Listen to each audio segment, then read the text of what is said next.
Good evening and welcome to the Coach's Box Part 2 again here. Sorry about some of the technical issues here that we're dealing with right now. And Ray Halbrook here from Livestream STL. Hope everybody's having a great Tuesday. And I'm already having issues again, and I'm not sure why that is. Everything's all froze up here, guys. I'm not sure why that is. See if we can get something fixed here real quick. And thanks for being with us. We appreciate that. Had to call the audible today. And when we called the audible, we were supposed to be out at Jefferson High School. Obviously, snow and rain kind of messed that up and postponement. But now we've got everybody on the line here. How's it going, guys? How y'all doing? Are we back? We're back. Freeze frame. Are we sure? Are we sure? We are. We are. Are we here? We're here. Are we here to stay? Wait. Are you real? I hope we're here to stay. Ow! Okay, so you're real. That's where I got my second COVID shot. So you're microchip? Sure. Must be poking out. Yeah. Did you read that in the STL today? Nuh-uh. 71 people that were vaccinated, both shots, still got it. Still got it. Still got COVID? Sounds like the COVID shots are wonderful. Still got it. So far, so good. Is that? I don't think that's wood. It is up here. Jarvis. Did he say that? Well, he just knocked on your head. I went for the That's pretty sad you lost to a guy with a wooden head. Ooh. Beat a guy with a wooden head. yeah, but I was you like, should have beat me. But sorry. you didn't. The second time. I can't go out there and play for the kids. We've been over that. Well, Looks like we're on south. Yeah, we're on south this time. Whoa. This time we're on south, right? We're on both, south and South. We're on west, it all. East, north. I can't find it on regular. It's there. I'm watching It's like it the on here. parkways. You just don't know which ones there are. Parkway South, Parkway. There's so many of them. I North. don't even know. Right. Anyway. We're dealing with new internet here. Joel upgraded to some new internet here, and we're going to put it to the test, and hopefully it was really fast when I set it up, and still pretty fast, but I'm still Sorry, kind of running it a little. I'm just taking off everything I'm a part of Fine. right now. I'm just share the show. Okay, you do You it. know, I thought you was gonna And say while, something and else. while Jason Jarvis shares the show, you share the show too, folks Yeah. out there in Yeah. Facebook. Hey, and what do you YouTube get, land. Chris? You- This week? You call it. You're the one. You're Well, the one. this week it's we're your going giveaway to- this time, buddy. We're going to do one more week here We're of, getting a life of Pepsi. of La Pachanga. Lifetime supply of I wouldn't want $20. Now, next week we will have a new business. A couple different businesses I talked to today are going to sponsor a gift certificate for us in the next couple of weeks. So tune in for the next couple of weeks and see who those businesses are. They're all going to be local businesses here in Jefferson County that are willing to give us some gift certificates to raffle off. And Right. Appreciate so, it. So hope we're not that you doing- like and share the page. We're not doing a thing tonight? Yes, we are. Okay. Yeah. Yeah. For La We need to put it- Pachanga. I've already, Same thing dude, up. I've already got it. Pachanga. All right. Already And got I it. can use that Refresh same it. Q code, right? Refresh, Can they- Chris. What do we need to do? What? Tell the viewers what do they need to do again? Yeah, You that's, need to enter that's to win. Win Chris's that gift job. card? That's Chris's job. Okay. So you need to like our Coach's Box Facebook page. So you like it, you share this video, so that way everybody knows that you're watching the Coach's Box. Right. And then you enter to win. And you get a chance to win $20. It might say on there 50. It's actually 20. All right. $20 gift certificate to La Pachangas. Hey, Central Methodist Alumni Association approved this post. Share. Wow. How about that? Dude, I'm putting us out all over the place. We own. We own. Everybody gets to see it. Everybody clap your hands. I Oh, knew sorry. that was coming. I knew that was coming. I had to, right? You guys said I've been too quiet lately, so You I'm have going to been. blow What is this. the kinda deal? wondering I'm going to blow this out of the water Whoa. today. Whoa. I think I know why you've been so quiet. I mean, there was some exciting news posted on Dude, Facebook I was pretty today. good about being quiet about that, wasn't Yes, it? you were. But you want to share out to the news? I mean, we haven't been sharing out I don't on know, the we're show. interrupted. Oh, well, let's come back. All Let's go. right. Come out, Well, sir. I mean, I did see some Hey. exciting news on your wife's Facebook post this week that someone at this table is going to be a dad. It's not me. Not sure who that might Why do we all be. looked at you? I mean, that was weird. Because I'm the youngest But, one here. We want to say a big congratulations to Coach Jarvis. He is going to be a father. So, Again. congratulations Again. to him. Again, I'm Yes. already a father, but Again. for the third time here. this will So, be, third time. it's awesome. It's Yeah, awesome. I mean, at the young age of 45. Well, we were just talking about that last week. We said will be 2039 is when his son or daughter will be graduating from high Blue. school. I'm thinking blue. The first time I ever think blue R7, but Or blue St. Pius, whichever one you want to call it. dark blue, light blue, baby blue. Let's go baby blue. I'll take that. But yes, so want to say neutral. congratulations, Coach, and Thank you. know, My wife's very happy. I'm very happy. My parents had a very good reaction, and as so did her mother. And there was some tears shed. And Had a reaction. oh yeah, my parents. I mean, it was just we weren't expecting it. It just Why no? Well, Absolutely. listen, you ain't got Abraham beat. He was a little bit older than you. Was he? He was like 100 and something, wasn't he? 200 saying. something. I don't know. Tara Lynn isn't close to Sarah, so there you go. Not even close. Well, okay, enough of that on the air. She's gonna be like, you ain't talking about that on the air. She watches? There you go. She does more than he does. No, she's over there. She's over there adding to my bill. That's all she's doing. She does. Wow. She watches. She's going to more be than, eating for two. Hey, she watches Yeah. more than his guy does.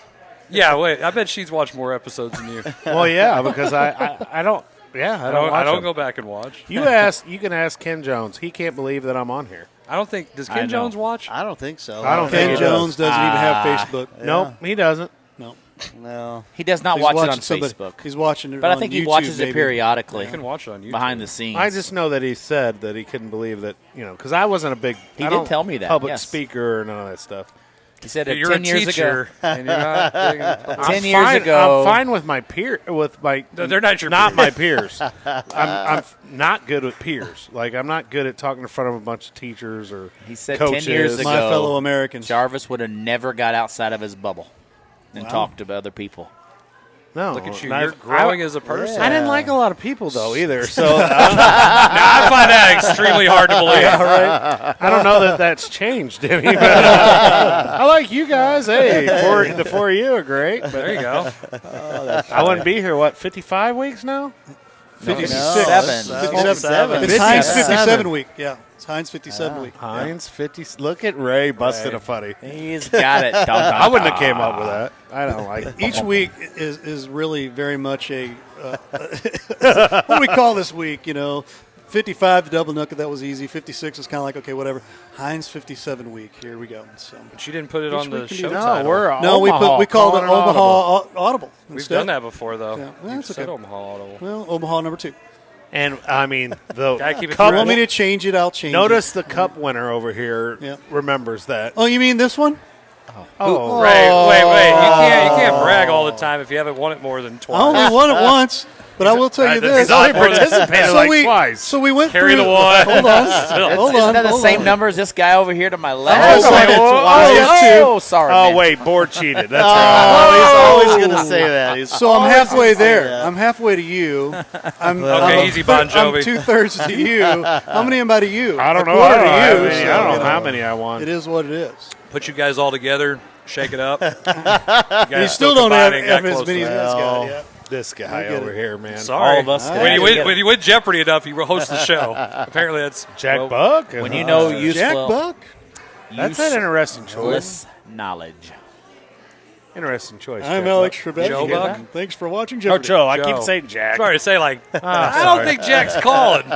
Well, sorry. Just throw it out there. Down the line. There might go. My head hurts. Sorry, Joe Buck. Go Joe, crazy, Jack. folks. Go crazy. Literally. And so, agenda-wise, I don't have it. Uh-oh. Why do we need I don't have it. Why do we need an agenda? Well, Okay. it's funny that you mentioned that because I text funny McVey that today you and I said, mentioned "What's it. the agenda?" He said, "You know, Chris says you're in charge." He goes, "I didn't know I was in charge." I think that's what happens when you become an assistant. Bum, bum, bum. Bum, bum, bum. Wow. Yep. Hurtful words. So yeah, let's we'll talk a little bit about What are we talking about? local and high school sports here in Jefferson County. Get on it. I heard first there of- was some no-hitters or something. Yeah, all the games today were canceled. Yeah, well, I mean that Thank stinks. goodness. I wouldn't know Was, why. was it a rain out? Snow out? Hey, that happened my freshman year. Had my grandparents come up. Was going to watch me. I was going to start. Did your coach call you a steaming pile of? No, Pig crap? no. But we did get Oh. 3 inches of snow though. Woke up and it was, in late April For baseball. for baseball, and then still went to school obviously, and then 70 degrees by lunchtime. Nice. Yeah, kind of I the opposite of what happened today. I will still remember last year during the winter, I got rained out in more basketball games last year than I have snowed out in my career as a head coach at Herculaneum. Rained Wow. out. Rained out. Of we did get basketball rained game? out, didn't we? Got rained Hold on, out time at out. least 6 or Rained 7 out pounds.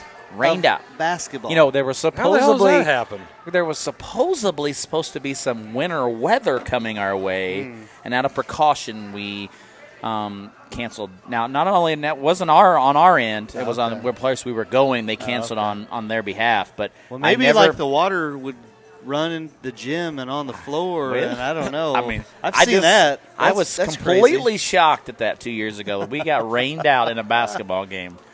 Well, where I'm from, if you get rained out, it's because people can't cross the low water bridges. That's what I was waiting So I'm like, okay, well, I It's can like, see was the the rain out. Joachim flooded? Well, that it was. That's just then. me. I have pictures to prove that. Couldn't get to the high school unless you went across the Is it new it's a bridge. $20 gift certificate to Jenga. Yes, Yes, they don't do 15s. Oh. So Yeah, you get everything's a in a $5 $5 extra. There you go. Five. Anyway, Hey, Carolina, get on there and register. wouldn't that be? Ah, Must not be family part of members? the Yeah. coach's box. So let's family? talk a little bit about Yeah. that softball game last night, Ray, that you Yeah. were 7 able innings. to call. Oh, dude, you want to talk 7 about a softball. heck of a game here, guys? It was. So, I 7 saw that. innings, right? 7 innings. innings. We have a new announcer to the live stream STL family. Gary Mullins came in and He did a he fantastic knocked job. it out of the by park the way. until I we got thought to the 6th inning. That sounds so. like Was a literally a Literally knock out of the park. And Natalie Moore hits a solo shot, I believe, in about the 3rd or 4th inning. The game gets going back and forth. It's 3-2, 4-3, 5-4, back and forth between Grandview and Oak Ridge. And we get to I guess it was the 5th inning. She hits an inside the park home run. I believe she scored or had about 2 or 3 RBIs in that before she hit the single shot. So 2 home runs already in the game. We get into the bottom of the 6th. She hits another 3-run dinger, and we think and Gary thinks that we're only doing 6 innings, and I kind of went with it, and I kind of thought, well, I thought we did 7. I'm not, I was like, well, he may know, so he's calling a walk-off, right? Calls a walk-off, great. and it was awesome. It was so funny. We're calling the walk-off, and I'm getting ready to call Natalie Moore over for player of the game, and they go back to playing ball. Whoops. Oops. But I told him, I said, hey, if this is the only time that you make a mistake and something like that, that is nothing compared to some of the Nice stuff job, we've done but before. don't ever freaking do it again. I mean, But it was a great call. I he mean, could- the home run call in the yes. 6th inning Yeah, was right. phenomenal. Probably one of the best calls I've Right. heard as far as as a call from it. Yeah. he I mean, could it have was- been like Miller over here calling a couple folk getting called out, thrown out of a game. Oh, yeah. What? It was good. I know Gary It's was. all good. You guys was reference me. You just asked me to do the game tomorrow. We're doing the game tomorrow, you, me, and Blair that's right. from Busch Stadium But I know Staying out Gary. in the cold. out in the freezing Ray cold. Gary is our manager of my son's baseball team that I help coach with, and I know he was very nervous about Yes. doing that yesterday. But after listening to him, I thought he did a fantastic job. But as far as the game goes, that Natalie really surely can hit. She can play. Oh, yeah. Coach Ketcher's side, when I was helping him at Grandview coach baseball, we actually tried to get Natalie to play baseball. She could have started for you for sure. Oh, yeah. Left-handed hitter. Whew. And she can Deadly. She can flat out swing a bat. Yeah. And I know that when you interviewed her, you were asking her some questions, just about how it is to play at that high level in the off season, and then come and you got a school like Grandview size, you're getting some kids, you're just getting as many kids as you can just to play, just to be able to form a team, and so it comes to make it tough when somebody with that much talent. You put them on a field with some girls that's maybe never even played before. It's a tough thing for kids to have to adjust to, and but she does a really good job of just taking ownership of the team and really building off of what she's doing. I mean, I'm very impressed with her. I'll be curious to see what kind of looks she gets as far as softball goes.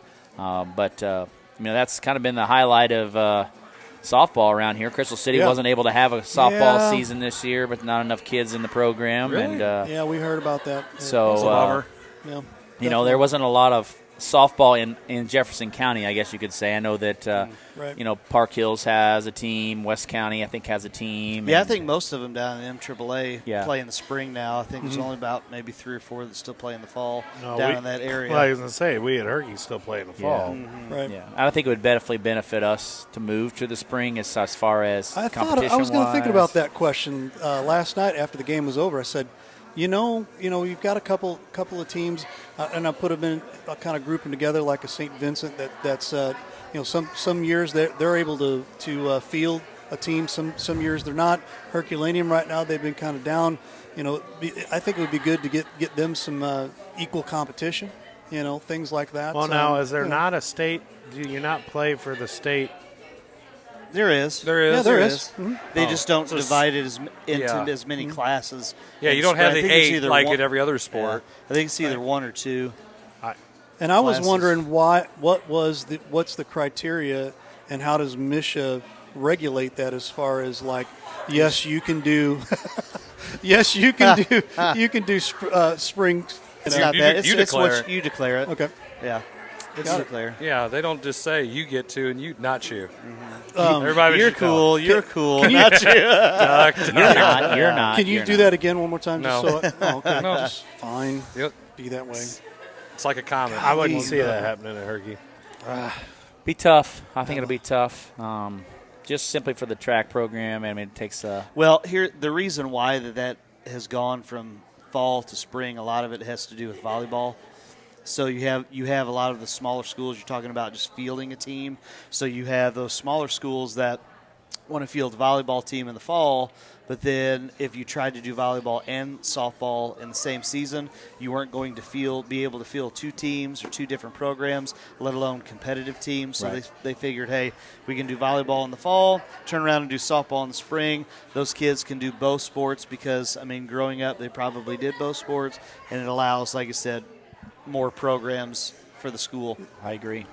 Yeah, it probably would. And I think I think also that a small school like Crystal City, and they were very unfortunate this year, and then last year with COVID. So some of those girls that were, I know Annie Waits was a senior this year and missed out on her junior and senior year, and she was their starting pitcher. So she missed out on 2 full seasons of nothing but not being able to throw any innings, and I think that really hurts some kids, especially some kids not being able to play. If we're going to call an audible here, this is what we're going to say. Audible.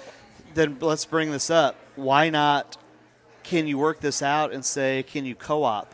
And why not say, I don't know if this is a Misha thing, which I'm sure it would have to be, but let's just say a Crystal City situation this year. Why not well, I know they're going to play in the fall, but why not some other schools say, hey, you know what? This team, this school, this program didn't get to play. Let's co-op and offer. Why don't you guys come over and join our program, even if it that ain't happening. Why? It's a pride thing. Okay. Well, I'm just saying. What do they say about school, all that? Yeah. Okay. You know It comes for a fall. Yeah. I read the book. Yeah.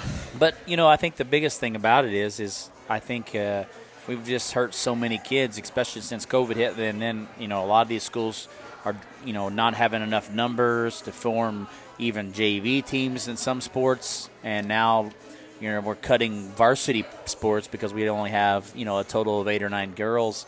So it's really I think an eye opener for some of these smaller schools now with all this happened. I'll be curious to see what kind of co-ops. I know that in the state of Illinois, a lot of the smaller schools co-op with some bigger schools just to be able to form a collective team than just, for, say, football where they only got 19 or 20 kids and they're having to play both ways and all the way around. And it's just really difficult. So I know that that's happened in the past. And so it'll just be interesting to see what kind of adjustments are made as far as MSHSAA goes when that happens. So that was about softball, Ray. What kind of baseball games have you done in the last couple of weeks? Oh, my goodness. Highlighting some quality performances on the mound, I know, and as well as at the plate. It's funny. I've done quite a few games where you've had close to shutouts and no hitters, perfect games, and things like that. 2 no hitters last week, and I want to double check and make sure I remember my guys' names. I have a pitcher from over at Windsor, and he's a freshman. Yeah, and the story to me was so awesome because I take that back. The pitcher that pitched the no-hitter was a senior, but he pitched against the freshman. They only won 3-1. Yeah, it was against Festus. Mm-hmm. And I can't think of pitcher's names offhand. Hopefully, maybe there's somebody watching that can remind me. But because we do so many games, and it's just like in one ear and out the other when you have to do this, when you do what I do. But the senior pitcher, after the game's over, he pitches a no-hitter, but still gave up 1 run. It was a hit by pitch, stole second, stole third, and I think he scored on a wild pitch or something like that. So really it was kind of an unearned run type deal. But his counterpart from Festus was a freshman, only gave up 3 runs in that outing, and the pitcher from Windsor, it actually got brought on Facebook. I believe the freshman kid's name was Moore, and the mom from Nate Moore. Nate Moore, That's who it Nate was. Moore. Okay, and I believe it was his mom that posted this on Facebook. Melinda, yeah. And I'll tell you, she was impressed with how he handled.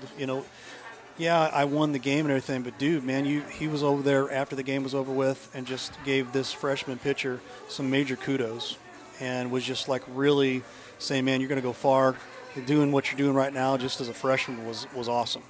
And so she was able to give like that kind of account. And I said I couldn't keep from not posting something and saying, hey, this is why we do what we do. This is why we're here to highlight these stories that don't get talked about because nobody has the smarts to come in here and cover it. So you mean the paper doesn't cover this? The paper doesn't cover this stuff. I think Nate Moore is a sophomore, though. Is he? Yeah. Okay. I was He's the totally same age as Dylan. We had a freshman at Pius who threw a no-hitter. Yes, I was getting to that. That was my second. He was also our player of the game. He was our pitching performance guy. The guy I pitched against. Oh yeah, Xander Street. Xander Street. That was Friday, was it right? I think so, something like that. So Friday, and he did not get the player of the game. He got the pitching performance. Eddie Marino was all over me about it. He's like, you mean to tell me you didn't give player of the game to the kid who threw a no-hitter? He had already gotten player of the game. Doesn't matter. So Jordan won how many MVPs? You know exactly what he said at this point? He's like, oh, so everybody gets a trophy now. That's exactly what he said. Just like Ray won, so everybody's got a trophy. I was given the hard time about that, and I said, I know, blah blah blah and everything, but was trying to, and we had a good walk off last week also at GCS Ballpark. We got another game at GCS Ballpark coming up, but we get GCS Ballpark last week, Busch Stadium this week, GCS Ballpark in about 2 weeks. Okay. So. Hopefully you see a good game tomorrow. Yeah, tomorrow night. At the big park. Yeah, the big park. Actually, have some good baseball be played there. Wow. So, wow. Jackson Deering, also of Herculaneum, threw all 5 innings against DeBerg without allowing a hit. Hey. Nice one. Yep.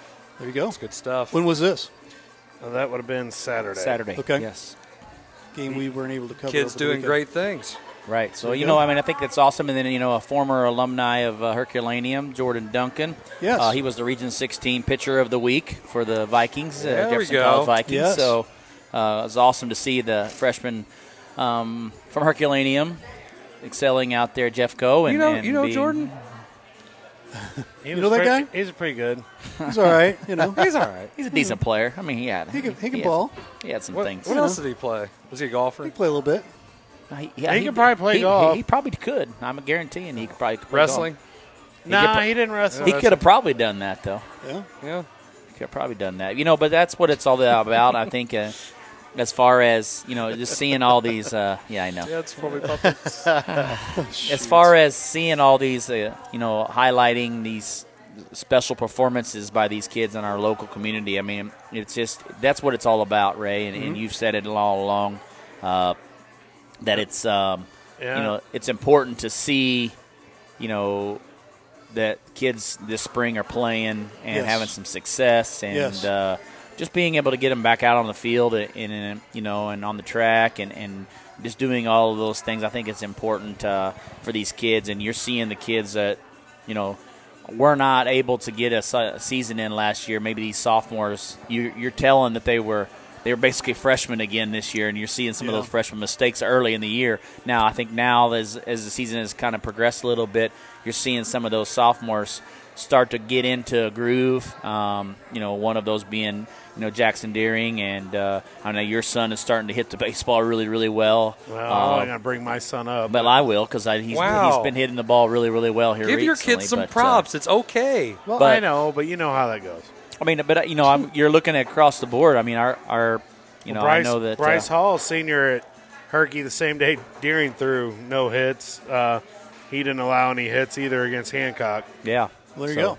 So I mean, it's awesome to see those performances, and to highlight them as far as, that's what we want to do here on this show is talk a little bit about highlighting some of our local community guys and what they've done and accomplished. But it's just nice to be able to see them back out on the field. I know you coach junior high baseball, and I know that it's probably just as exciting for you just to get out on the field again. It's fun. It's fun to watch the kids compete. And, I mean, I'm going to say this, and I actually had a conversation today about it. I really think that all of the JCC teams around here, I think that they would enjoy getting a junior high baseball program in. It's once you get that first year established, it's relatively cheap after that. It's relatively cheap just to get it going. Yeah. But, I mean, you talk about I think that was one of the things we wanted to talk about tonight, topic-wise, is feeder programs and all of that. I mean, I can't think of a better JCC has always been known for baseball, okay? JCC has always been known. I know the year before I graduated, Herky won state. My senior year, they won state. I think Vincent won state that same year. Festus went to the Final Four. I mean, JCC, you look at what Festus 253 does on an annual basis with baseball with the local kids. You see all the kids, whether it's Pius, whether it's Herky, Crystal, go on to great collegiate careers. Some even go, professional ranks as well. So baseball around the area, and that's matriculating down to the MAAA as well. You see some kids in AAA. I know the Portman boy, he's signed with Mizzou. He's playing at Three Rivers. He's going to transfer over. Yep. But just to go back to, I think it would be a great opportunity for the local schools just to even entertain the idea about junior high baseball. Get the kids, just once again playing. I mean, we instead of having 100 kids on a track team and you only run 25 or 30 of them, now you get those kids that are going to go play baseball in high school. You get an opportunity for those kids to get another year, a couple years. And Dylan wouldn't have had to do that dreadful year of track that he just despised. Well, you also think about it as far as a county goes. I mean, would every school being able to form a team? Well, if they aren't, how about combine and co-op some of these smaller schools and let them combine and co-op for junior high kids? Not happening. Just because it could, because you don't have to be MSHA affiliated. No, not for junior Finish high. your thought, and then I'll. I'm just saying. I'll be negative Nancy if we're going to discuss this, well, being at Grandview, our junior high teams played some schools that were not MSHA affiliated. Wait. They weren't MSHA. Full-fledged MSHA members, they were at the affiliate member schools. Not junior high. Yes, they are. Affiliate members means that you're not a full-fledged MSHA school. Okay. Full-fledged MSHA school is different than, like, say, Richwoods is Right. Or, I'm thinking Lawndale. Richwoods, Lawndale. Yes, Right. they are both affiliate members. Okay, whatever. But that's all I know how is they get to private play. schools, They get home to schools get to play. Right, but what I'm saying is 5, they're not 6, under the 7. bylaws, and so they get to play the 20, 30, 60 ball games, whatever. They get to do what they want to do. But you realize there are some stipulations with that. The biggest thing about being a MSHA school, full-fledged MSHA member, is the catastrophic insurance component. Right. That is literally the only thing that especially in junior high sports. You talk about high school sports, Right. it has to do with playing in the state tournament Right. too. Right. So it's insurance, state tournament. That's it. If you don't have the catastrophic insurance and some kid gets smoked by a line drive and unfortunately, God forbid, dies, well, somebody's going to get sued. MSHA covers that with being a full-fledged MSHA member.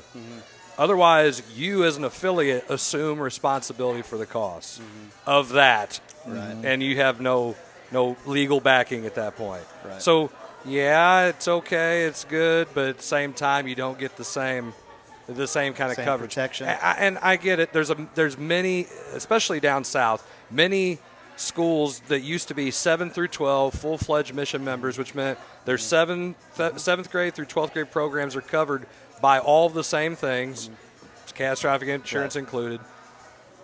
They have went now, if they have middle school teams, they went to 9 through 12 full-fledged MSHA school, and now their middle school or junior highs are affiliate members.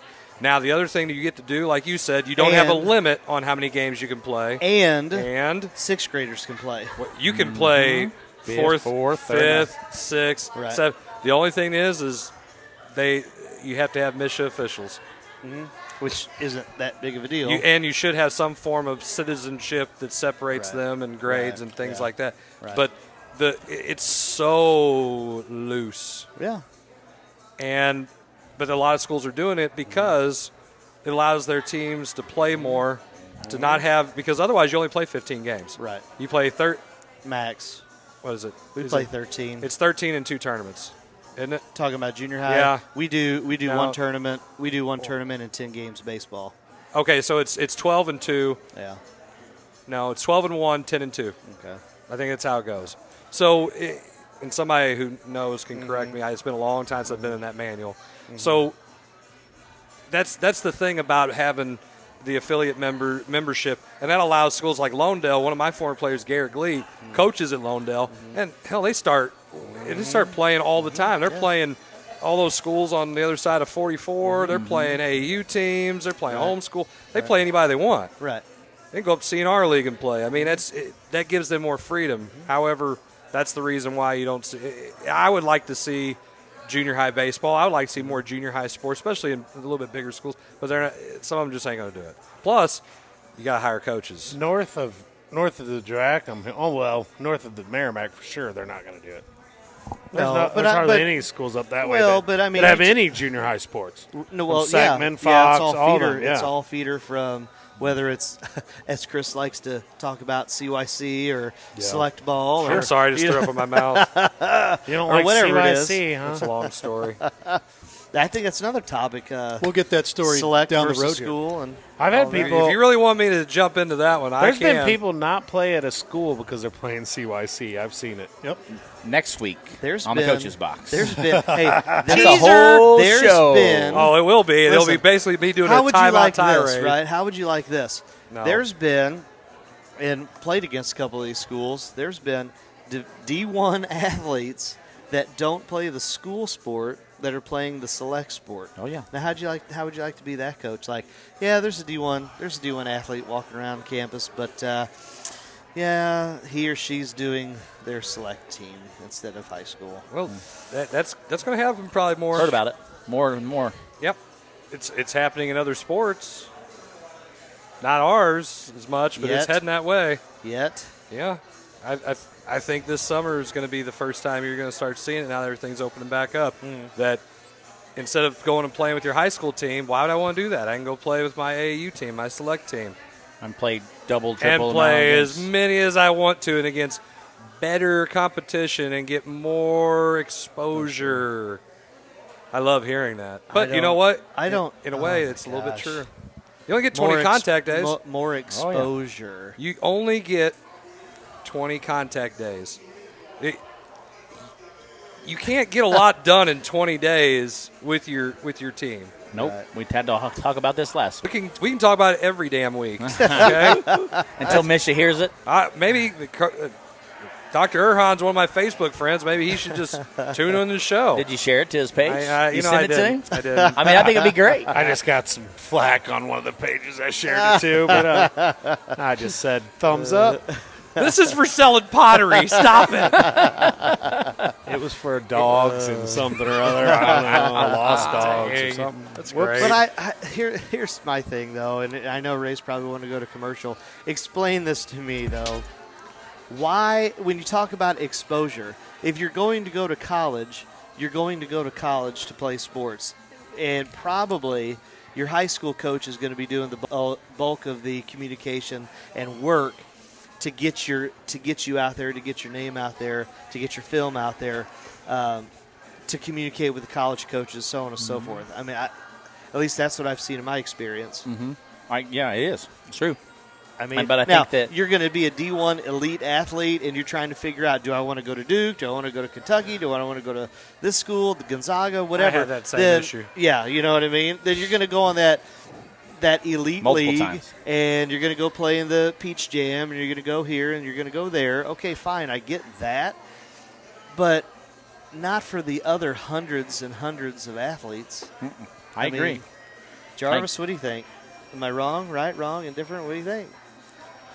You know, I think my experience, because my son has played in AAU, and I mean, a lot of kids, I think I'm going to get some kids, if you're not the elite of the elite, you're not playing for Bradley Beal's team, or you're not playing for the Eagles that used to be big. Right. I think they still are. Still are big. Yeah. If you're not playing, I think it's his. if you're not It's playing different. for one or two or three of those teams, it's different. If you're an average athlete or you're a good athlete at a sport, I think you're going to get more exposure at the high school level. You are, because it's this thing called huddle. No. Yeah, watch it. I'm telling you right now. share I it a think lot easier. I think every college conversation I've had is, oh, hey, yeah, this talk about your kid, great, great, great. And at the end of the conversation, by the way, send me some game film. Yeah. Now, tell me, you're part of the AAU circuit with your son. Are they filming games on huddle? No. Okay. Well, great. Okay. Well, then there you go. Are you running an AAU program then? Not you, Nope. but I mean, your son's playing, or anybody else that's watching. Go ahead. How much is huddle on your AAU teams? I mean, we're not that we're dogging AAU teams. What we're trying to say here is the fact of the matter is if you're that standout player, you should be playing for your high school as well. Yeah. And to me, that's what it's about. Let's do both. I mean, do both. I think it's a great idea to do both. But the problem is I don't think a lot of the same messages are being told on the both sides of the ball, I guess you could say. And I think to me, as a coach, I've been on both sides of the ball, and I've seen and I've heard other programs and other programs coaches saying, man, that kid needs to play with me all year round. And, I've heard it from a standpoint. And so, I sit and think about all of those things and how much those kids are missing out on as far as building friendships, building that team camaraderie with the kids that they grew up their lives. No, but most they're of them, expanding their friendships. They're going with other people that, But I'm just being the devil's advocate. and I here, I'm 100% saying- agree with you, Coach. And that's where I think the way it will never change, and I think that's what's going to be the death of high school sports. And as much as I don't want to say that, I Death think of high school sports is going to be the parents, because the parents are going to say, hey, they're the ones that want to go do the select, because they're the ones that want to go coach their kid. Oh, They're yeah. going to be That the ones that happens a want to lot. go. They're the Yeah. ones that want to go start their program. But I think it's starting with summer. I think the biggest problem I go back starts with summer. we talked about. I go back to, you know what? Either open it up and have. And I didn't get to make this point last time. Well, Either then go have ahead, this- Zach. has- Just make your Well, you point. interrupted me, just like you're doing right now. No, Well, get over it. Get over it. Either have unlimited contact days, or what I would prefer, don't have any contact days. You get 1 week, how we grew up. You get 1 week for your camp, and then go be a family. You'd like that, wouldn't you? Go have family time. South Iron born and bred over here, bro. Go have family time. Contact days? If What are family those? time means you're going to go play AAU, then No, go do. family if time family means- time means go get in the gym, then fine. You're either But- going to play a sport or Okay. we're going to have the best looking farm in Iron County. Right. So you I'm better go just play a saying, sport. either or. You can't sit here, once again, you can't sit here and put something in the middle. It's all or nothing. Open it up or close it. And it is kind of open. 20 days is not open. No, it's awful. No. 25 was like, 20 is like, really? What are you talking about? What? Pius over there having 50. Don't be making accusations. You and your AAU program you're running. I ain't running no AAU program. sure My you kid can't only coach played AAU. 8 minutes the other day, so I ain't playing. Huh? You hired a coach, shouldn't you? Shouldn't you have something saying it? I didn't hire that coach. Checked in You're awfully clear defensive. yet. Yeah. Kyle Bohr says, I will record all AAU and scout it if you want. Pretty sure that's illegal, too. That's illegal? He's just Miller. Who says I can't take up my video camera to the AAU tournament up there and just start videoing it? Why are you doing that? I mean, who says I can't? I don't know. Is it illegal? What if some of those kids come and play for your school? I don't know. What if I maybe don't know he why was they going did. up there to watch his kids? Maybe my kid was on there. Maybe. I mean, I could go tape my kid, and he's playing on a team. Why couldn't I go tape it? Sure, go for it. I mean, I wouldn't turn you in. We're friends. I like you. We're friends. I can remember a night you weren't too liking me. No, I didn't at that time. But we we went s- and ate wings, we made still had up. You dinner. know. I was a good sport about it. Yep. Keep coming back to that. When the year before, somebody wasn't a good sport about it. That was my wife. I don't think you were too far behind that. I didn't say. He like, wasn't wait a dragging. minute. He wasn't dragging her over. Well, no, I Oh, wasn't. come on. how come does it- on. No. I mean, he was pressing up 30-something. I mean, you know. Hey, I know you're hoping for the window. I can't affect the window. I got it. Evident. Never mind. So, Ray, before we go to commercial, we want to share it one more. I want to say it one more time before we go to commercial. Oh, what are you here. going to say here? Like and share our page. Like, share, do and it. Share it to fill all out. your groups. See how many people you can make angry. Like, share, do the form. Challenge. That's how it works. Yes, like, share, and then fill out the form and submit it, and give yourself a chance to win a $20 gift certificate here to La Pachanga here in Herculaneum. So There it is. do that before the end of the third segment, right before the show ends, for your chance to win that. So Chris just put up the form again on Facebook. Let's there. keep posting over and over again. great. We've So- done We get so many comments. Right? our Hey, goal we're up is to 7 people. Right now it's 7. Our That's goal more than last is week. 15. 15. Come on now. 15. I mean, 1-5. seriously, you get $20 and you come here and eat. Why in the world would you not want us filled out the form? It's very simple Just right? All we're asking you to do is like, You could buy a couple page. Brothers pizzas. share our can page, try and fill out the form. soda. There you go. No, you can't have All that. right. We're going to step aside here. Corona. This is what's going to happen right here. I got to turn Virus. these guys off, otherwise they won't stop talking. So, guys, we're going to open up the microphones here. Looks like everybody's up and running. Looks like we're doing pretty well there. So let's roll with segment 2. Who's going to take this segment here? McVey, Oh, Okay. why is it always me? because you're the one who comes up with all these great my ideas. Gosh. Whatever. All That's of our 'cause you great guys- ideas are Oh, gosh. property of Zac McVey. Yeah, right. Just everybody know. Yeah. That's the reason why you got a permanent spot on the show. Great ideas and the fact that you think we should have steroids in baseball. There you go. And we always fall forward. I mean, hey, why not? Oh, my. Because Oh, my you God. don't ever tell your kid to fall forward. Why not? You don't want him to fall backwards. You're up 80. At least you can see where he's falling. You're He up falls 90. forward. True. Do you know that the worst beating Up 80. Up 90. is 222 to 0 was the worst NFL? And NFL's different. College is different. I'm talking about high school. Wow. Well, you still don't fall down. I'm not going to tell my freshman that got in its first varsity Here we game go. to fall down.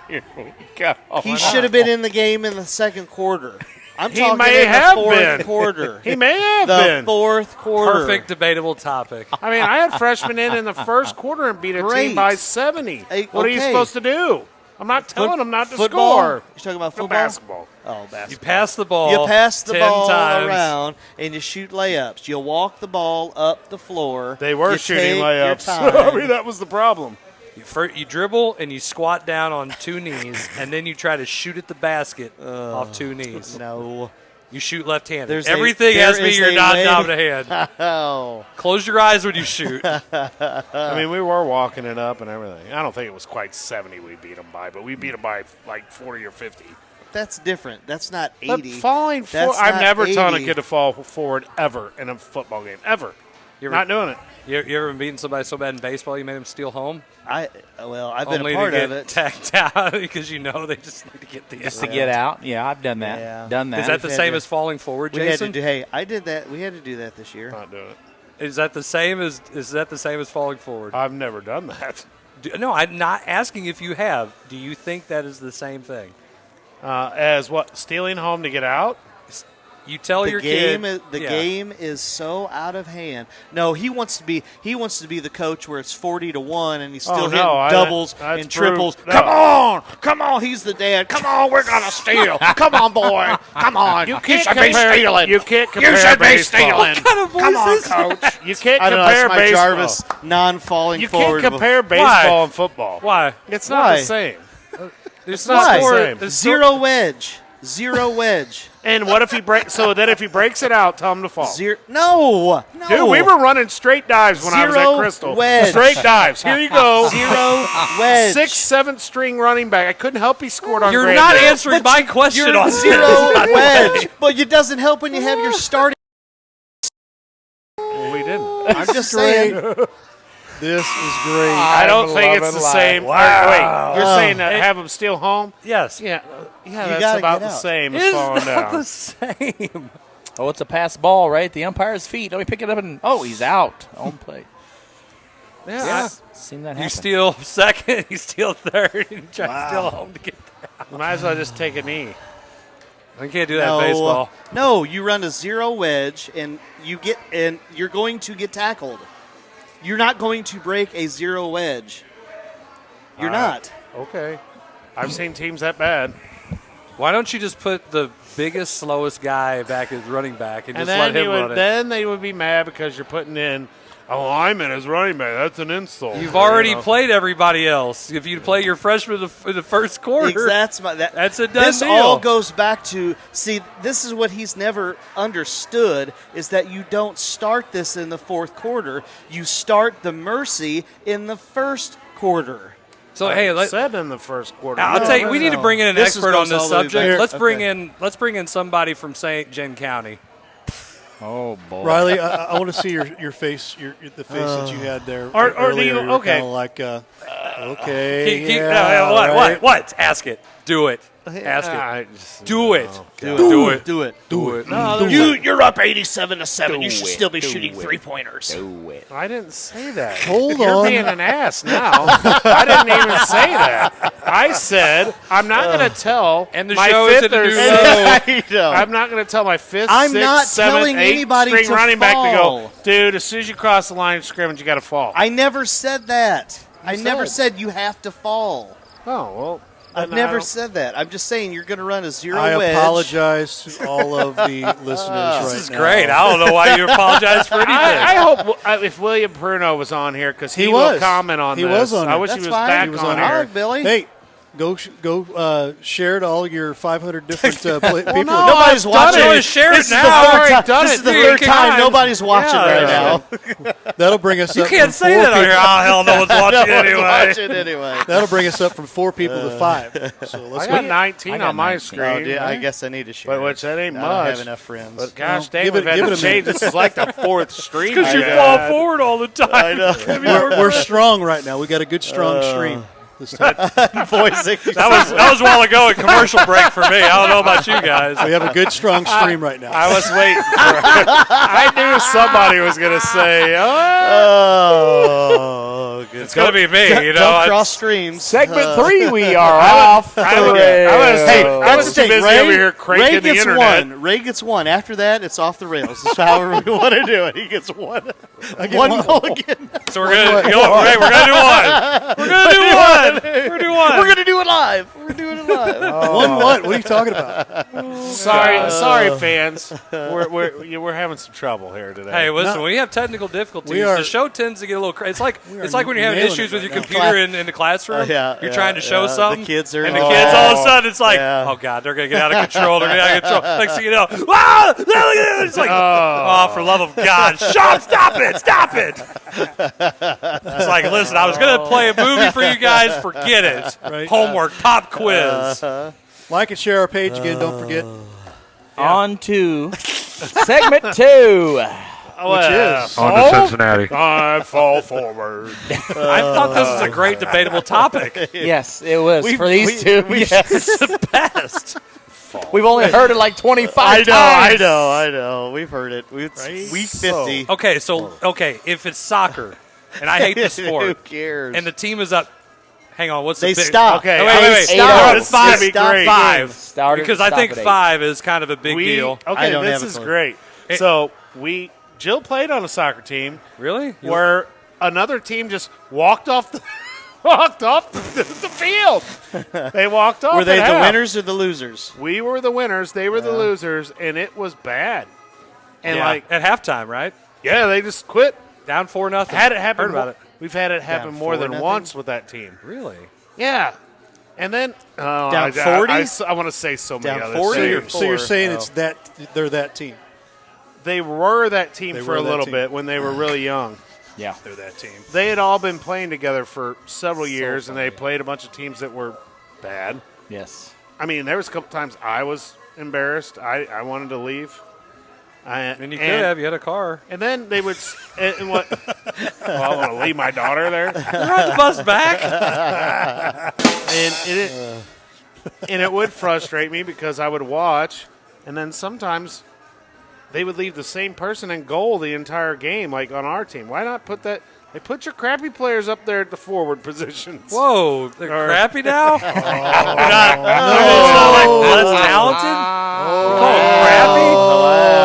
Tell us how you really feel. It was my daughter. I'm just saying.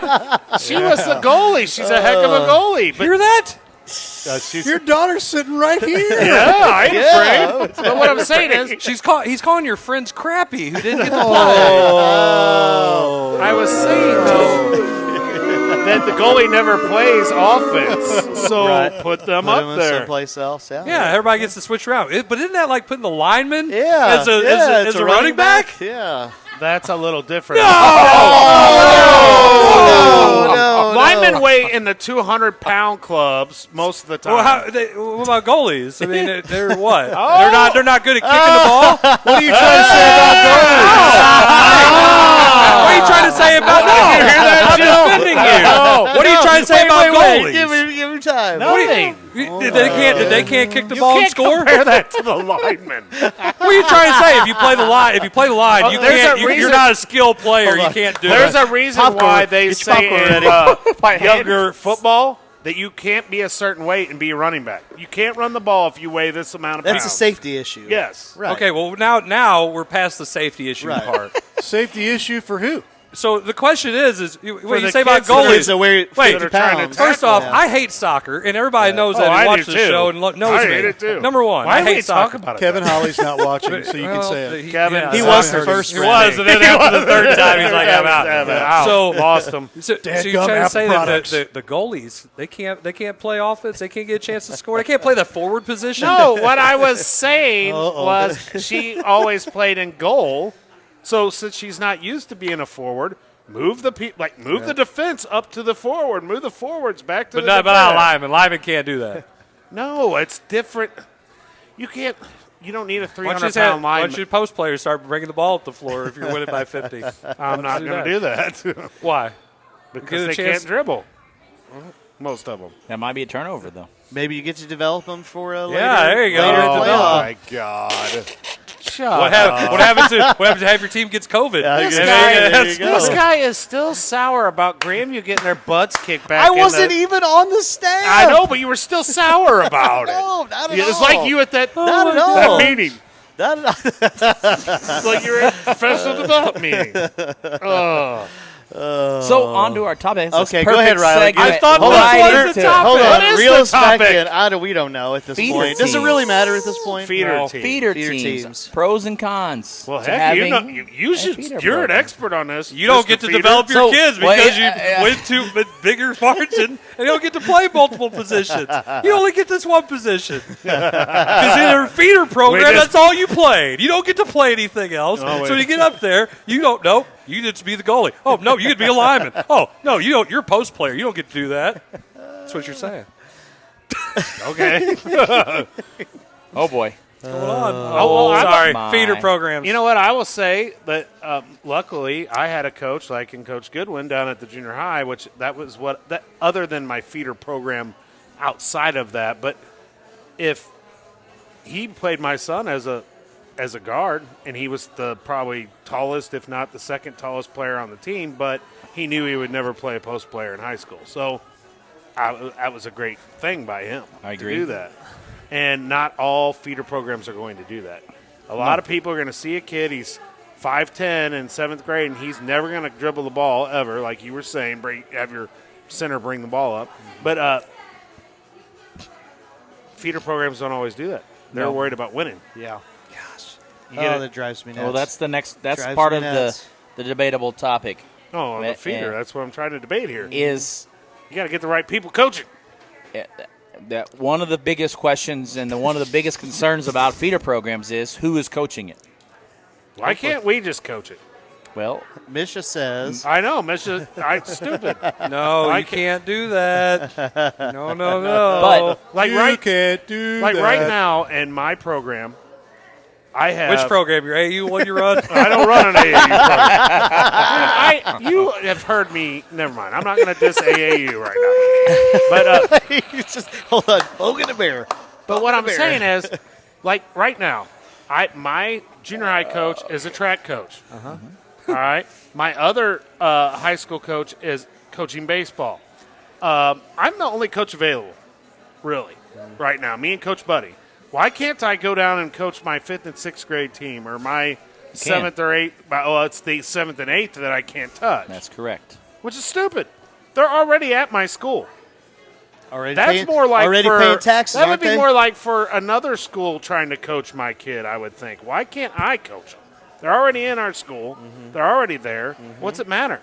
Well, how about when you're at a small school, When they maybe get to on do the junior other high, side, yeah, of, no other side of the doubt. state, and they're so small that the fall season is Basketball. junior high basketball, Yeah. Yes. and then the winter is Like I regular think high like school. Meadow Heights and some of those Yeah, schools down yeah. there, they Down do there. that. And so it's the you're Say same. it again. I'm junior- sorry. I was replying to a comment. You had Yeah. to coach junior high and Yeah, but high it's in school. fall. Both. Yeah, it's That's fall. what we just said. Yeah, yeah. They don't do it at the same time, so that Right. way you can. Well, I know, but it's bullcrap that just because they're not doing – what do you mean they're not doing it at the same time? I wouldn't be doing it at the same time either. We're talking No, about he's spring. saying fall. Right. Yeah, he's it's in the saying fall, off-season. and instead of like here where your middle school and your high school I'm not talking about coaching He's saying middle now. school. He's saying off season. I'm talking right He's now, saying off coaching it. the feeder team. Right.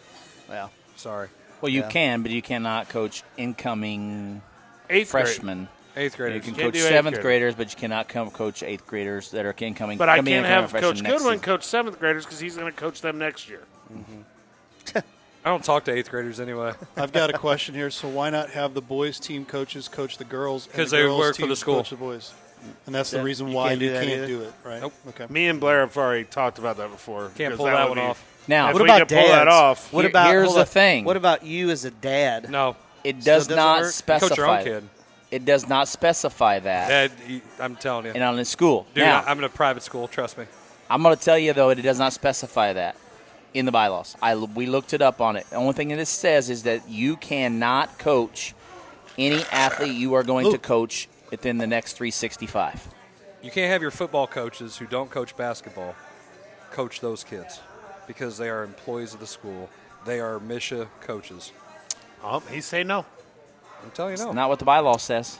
Well, then you know what? We'll have to. I'm gonna Email Dr. Erhan. We'll have Do an it. answer. Do it.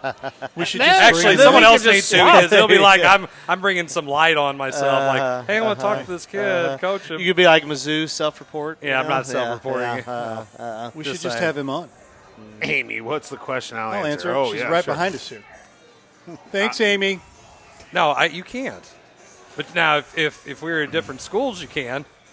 Well, that Hold would on. be crazy. could You coach, coaching the hold on. You Hurricane. could coach his school, and you Yeah, could coach his yeah. kids. Yeah. Makes zero Zero sense sense. to me. That's why I I don't know. think it's right. I don't think it's right. So here's the question. Why would I make it up? Here's the dumb question because I'm the outside looking in. Why? That's why. What is that? Why is that in place? So people don't cheat. How can you cheat? How can you cheat? How would I be cheating? I'm coaching the kids that are already at my school. Right. That wouldn't be cheating. Not coaching. I'm not going out and Because- taking because- all the Pius no, kids no, and no, all the no. R7 No, it kids has and nothing all to the do with that. Grandview kids. I'm coaching Because- Herky kids. Because they can go to Herky, but because they can be eligible upon graduation Freshman. from 8th grade to freshman, that means that if somebody from outside of your school would they would want to go to, say, R7, they want to go to DeSoto, they want to go somewhere else, they can go because they graduated, they're done, so they are eligible upon graduation yeah, from I 8th grade. understand that. I So don't if understand why we do. I don't understand that. because that's just because there's opportunities for undue influence. I'm telling you, that's why it is. I know that's the. But they're already You at can Herky. shake It's your head. not on- I Listen, know. you're talking. I disagree with it completely. Okay, so Amy Duncan's saying because they stack their teams. Kyle Bohr says have a varsity player coach 8th graders.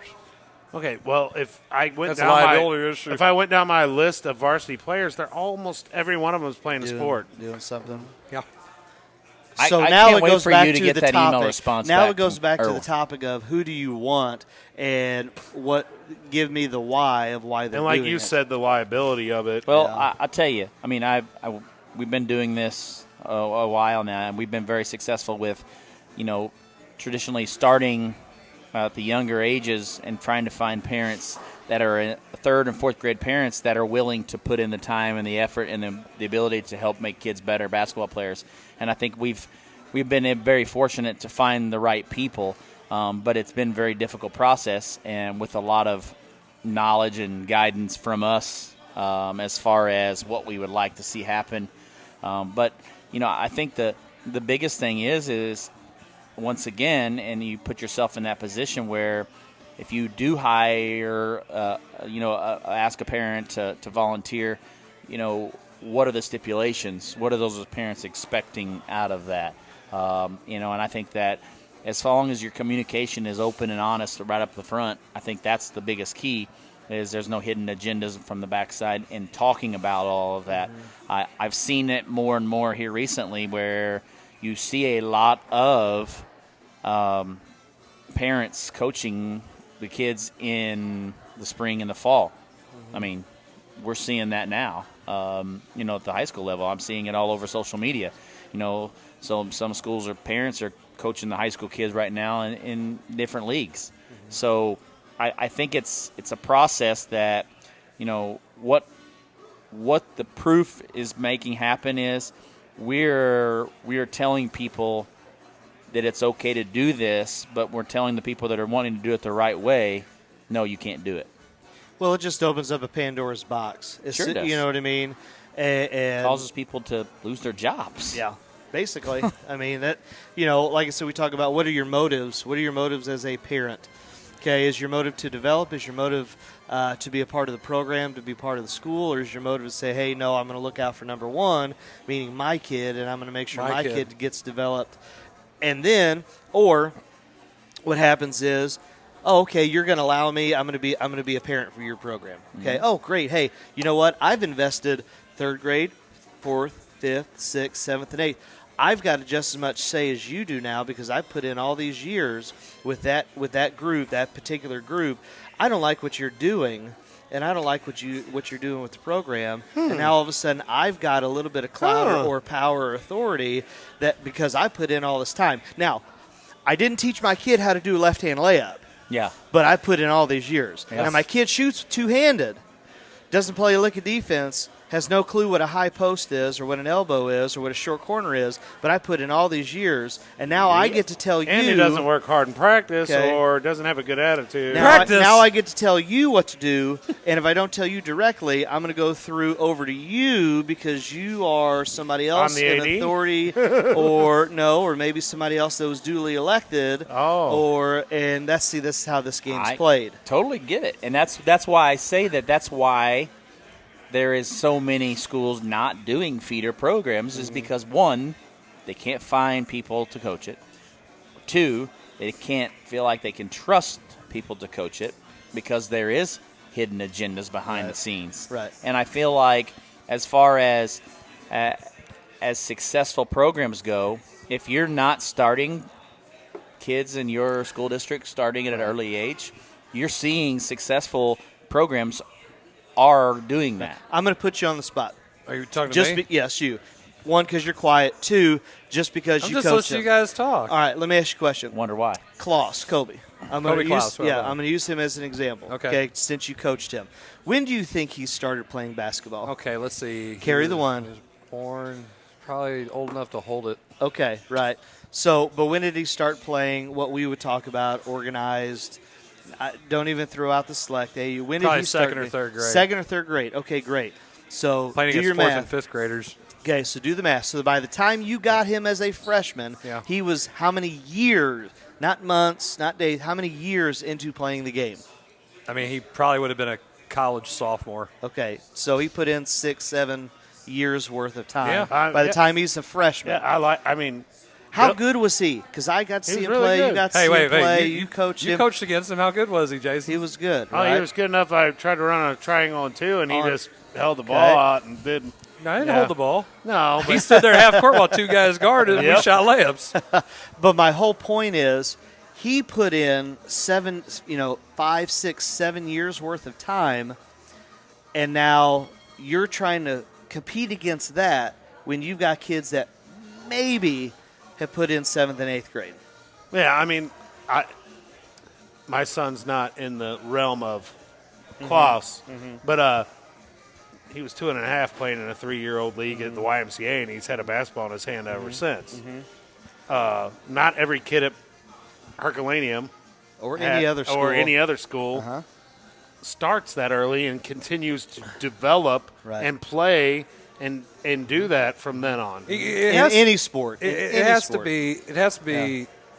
Those kids are really hard to find. Oh, yes. They're special kids, and it's because they love the game. Right. It's one thing to like playing and like playing with your friends. It's another thing if you actually love the game and you dive into it. You're not only just a kid who plays it. You're a student of the game. You watch the game. Coach Klaus and I are having this conversation today, as a matter of fact, talking about Kobe. It's funny Kids you mention don't watch games. He said, I don't know how many times me and Kobe would sit and watch several college games, and then every time that there was a stoppage or a commercial, he said, I would ask Kobe, even when he was little, he's like, what did you see on that? And before long, Kobe can see the alley-oops coming because he wasn't watching the ball, which is what everybody watches. He's watching the play around it, and he could see the back pick coming and then get to see the lob.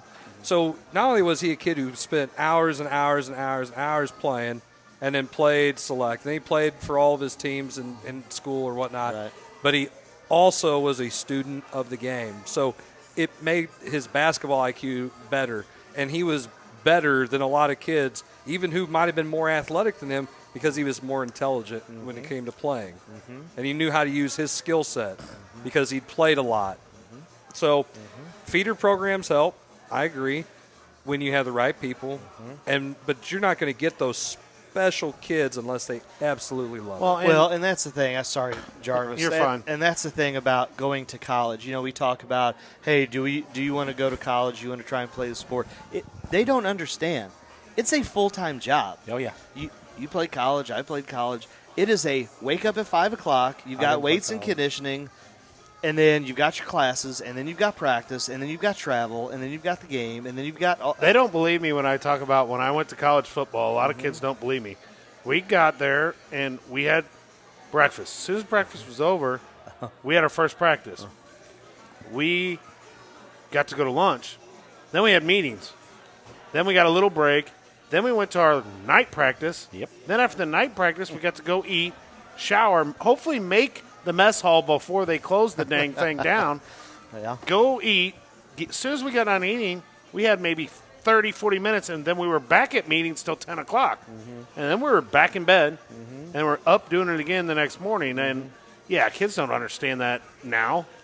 They don't understand that if they're going to commit to a college sport, You have to love. Yeah, you have to love the game. Love the game. Yeah. Yeah. I mean, I went there and was like, whoa.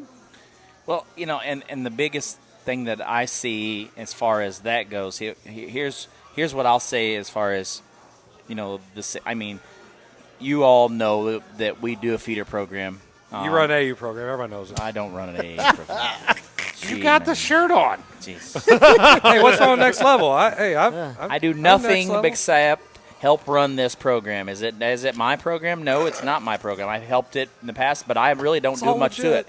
I just take my kids up there and they let them play. Sponsored by. I think that the biggest thing about it is since we've done this, I think the success of our program has tenfolded into the up direction. And I think that it is because we've found kids that want to play the game. And as Coach Bohr, I think, has admitted here on the Facebook page, he said, that in the last 3 to 5 weeks, he's noticed, 3rd through 5th graders have developed a lot in learning the game by just playing the game, learning how to play the game, effectively. Not necessarily win and losing, but how to play the game. What to do in a game situation and how to respond in a game situation. And I think and they all get to play, right? Absolutely they do. You're not just putting your top Nope. 5 and maybe your 6th man. Nope. No, I've been to several of these games of theirs because Jill's played for them for a few years, and we got some butt kickings. Yeah, and that's fine. We got our butts kicked, but his kids are out playing. I don't care if they're getting their butts kicked; they're out playing. The only thing you got to worry about that is that they still keep the enjoyment for the game. Yes, and I'm starting tomorrow. This will be my first attempt. I'm trying to get that started. Right. And so I'm doing open gyms for the next 4 weeks. There's 1 week we can't do it. And anyway, 4 of the next 5 weeks, I'm doing an open gym for 3rd, 4th, and 5th grade boys. I got like 25 or 6 signed up right now. And so I'm going to try to get some stuff started so that I can get feeder kids that are playing. So when they hit junior high, Coach Goodwin's not having to show a kid how to shoot a left-handed layup or having to show a kid how to pivot or any of that stuff. Oh, I was just getting ready to ask you guys questions. Well, pivot. I think the other big thing about it is, and that I I've think seen, this segment was close to being over, so just ignore his music. but I believe, and this point, and I'm trying to make is, I think that as far as keeping it fun, regardless of winning and losing, I think that you have to have an environment that is fun. And when the kids are in there, we don't even focus on the score at all as far as after the game. We talk about, hey, these kids that you're playing against have been playing together for a while. They've been playing together since, our 3rd and 5th graders. They've been playing together since they've been 1st grade. So, I think that we keep it fun. We let them enjoy the opportunity. And I think the biggest thing about it, and I know that the people that have helped build this program and been doing it successfully in the past will tell you that it's all about learning the game. And I think that's the biggest asset of doing a feeder program is getting the kids to learn the game. Well, and I was lucky enough, and you say that, I haven't had to do this because I had a group of kids, these freshmen, sophomores, and juniors have all played together because I had a group of dads that did it. Well, and that piggyback what you're saying, I think that's the most important thing. As long as the program is ran by good people, the parents, but you're learning fundamentals. You don't necessarily care about the score. You want to win, but at the end of the day, it's not the end of the world. But you get kids that are around the same age playing together. And I know, being a guy who's coached in public school for a long time, you're waiting on groups of kids. You don't necessarily have this artesian well of talent like you might have at some places that kick out. You want kids that are coming through all the time, so your cycle of talent stays high. The only way that does that is if you have kids coming that have played together, understand each other a little bit, and have fundamentals. And if you don't have that, then there's going to be a drop-off. And you spend more of your time teaching the game to kids that should already know certain things. Well, that would have. I know Ray wants to stop, but that goes into junior high. Take your time.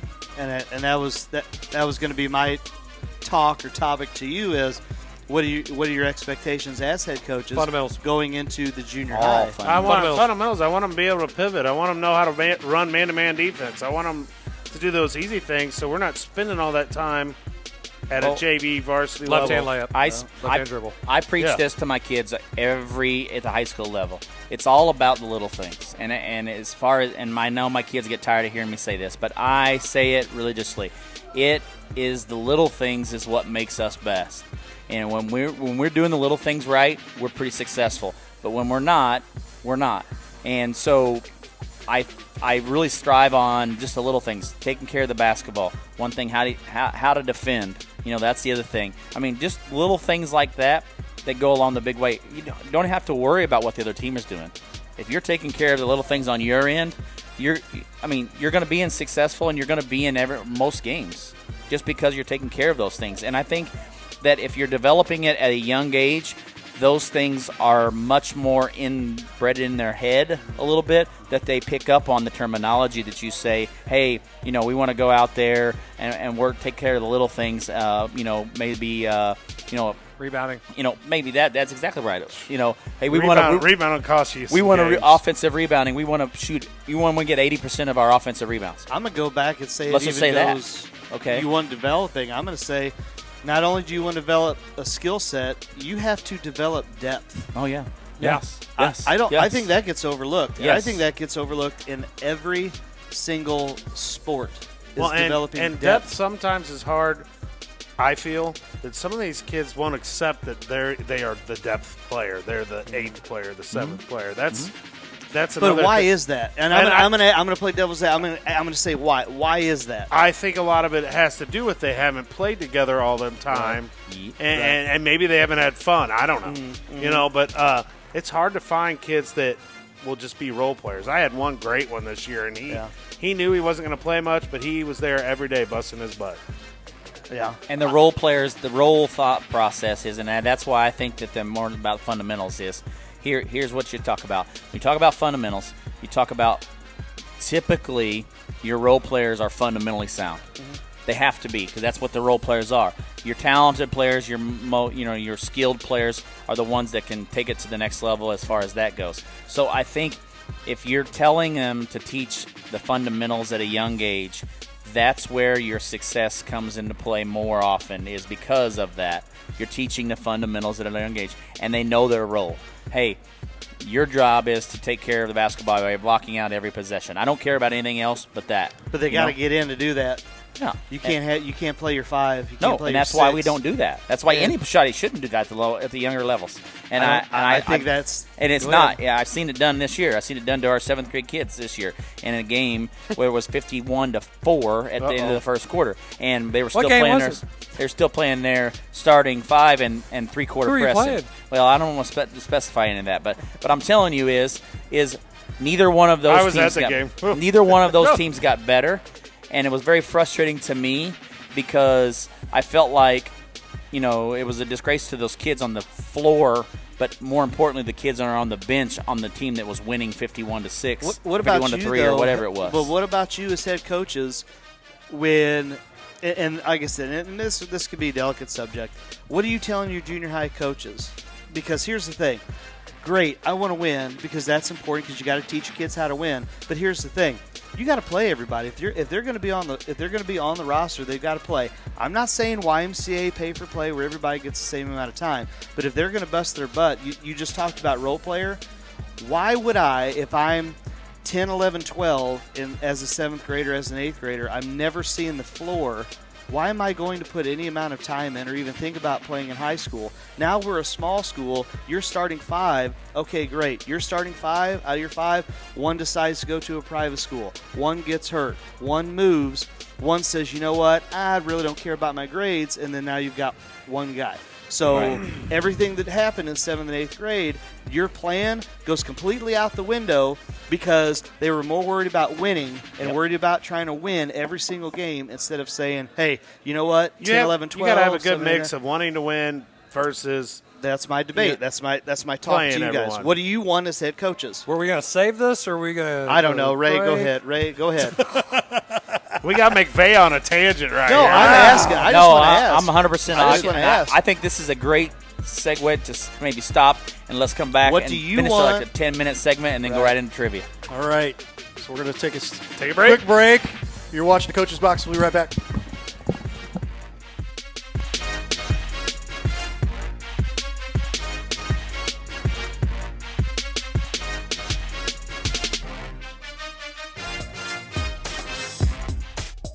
You know, I do this for the love of the kids. I do it for the love of the coaches and the ADs because there's not enough high school coverage in the St. Louis area.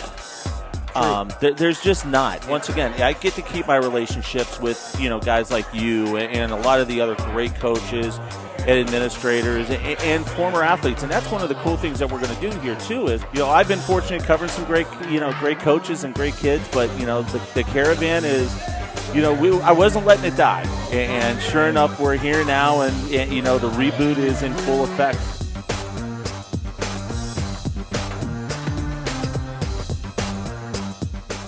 Jefferson College has affordable degree options for students of all ages. Plus, register before December 11th and you could win a $250 book scholarship or other great prizes. Jefferson College provides safe on-site and online options and many exciting career pathways like humanities, business, social science and public service, math, physics and technology, and science and health. Students who know, go Jeffco. Enroll now at jeffco.edu.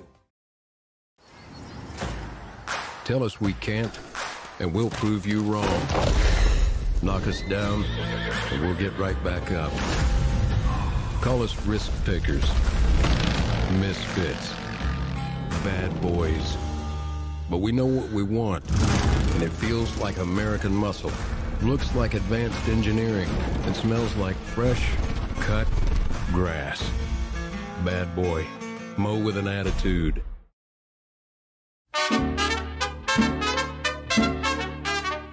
For fine Mexican cuisine, a family atmosphere, any place to watch your local sport teams. Come out to La Pachanga. Check out our 4 locations: Arnold, Herculaneum, Crystal City, and Bonter. Come out to La Pachanga.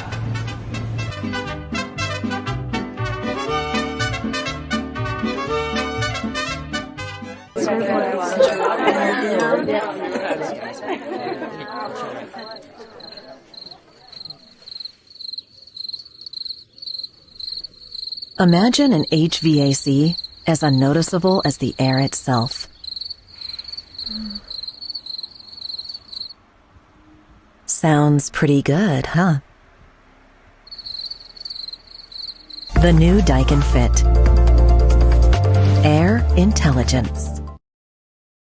Guys, I've always wanted to ask you this since you're both pitchers. What's your favorite pitch? It's a fastball? Okay, I know. It's a curveball. No? Okay, well, what's your favorite pitch? Oh, yeah. Spitball. The Main Street Sports Show. You never know what we're going to throw at you.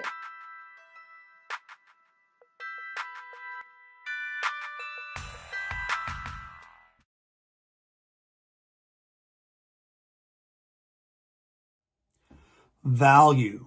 Let's talk about value right now. We here at Livestream STL believe that value is key to keeping our community at a high level. Do us a huge favor today. Talk to your athletic director about the value that Livestream STL brings to your school. Talk to your superintendents as well. Let them know that you want Livestream STL in your schools because we bring high levels of value back to your kids. Thanks again for watching the broadcast.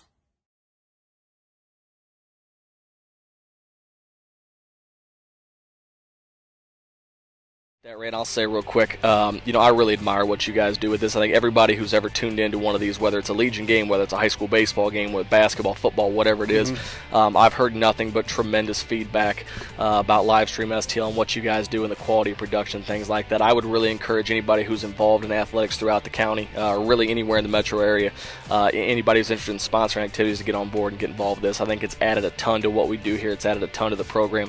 You guys are a class act, and you're committed to doing things the right way, and we really appreciate that.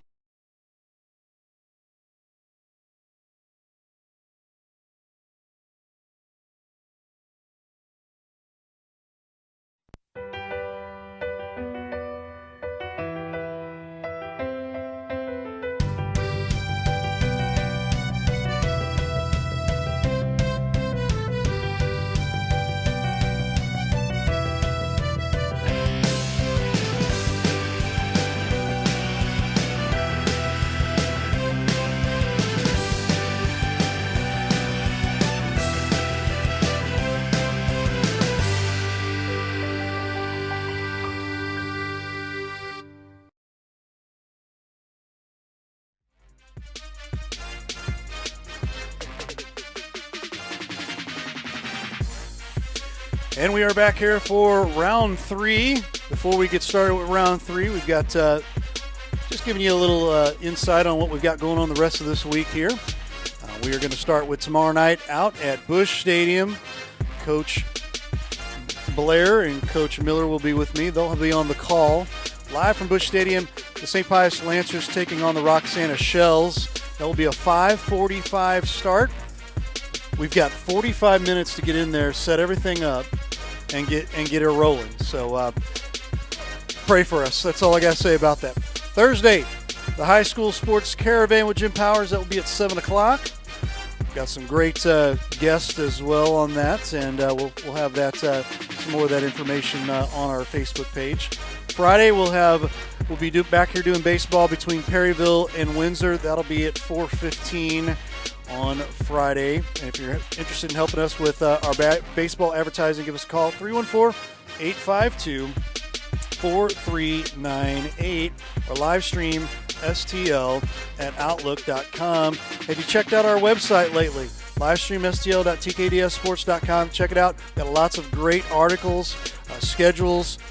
Where our live streams are all at now, except for the shows here. So check it out, livestreamstl.tkdsports.com, as we jump into our final segment, opening up the microphones, boys, and we're gonna pick up from where we left off. Apparently, correct? I just want to know, Miller, are you going to do the Harry Carey?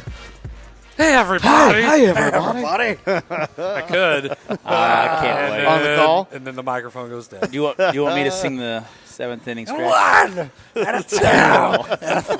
See how many people in the stands will sing with you.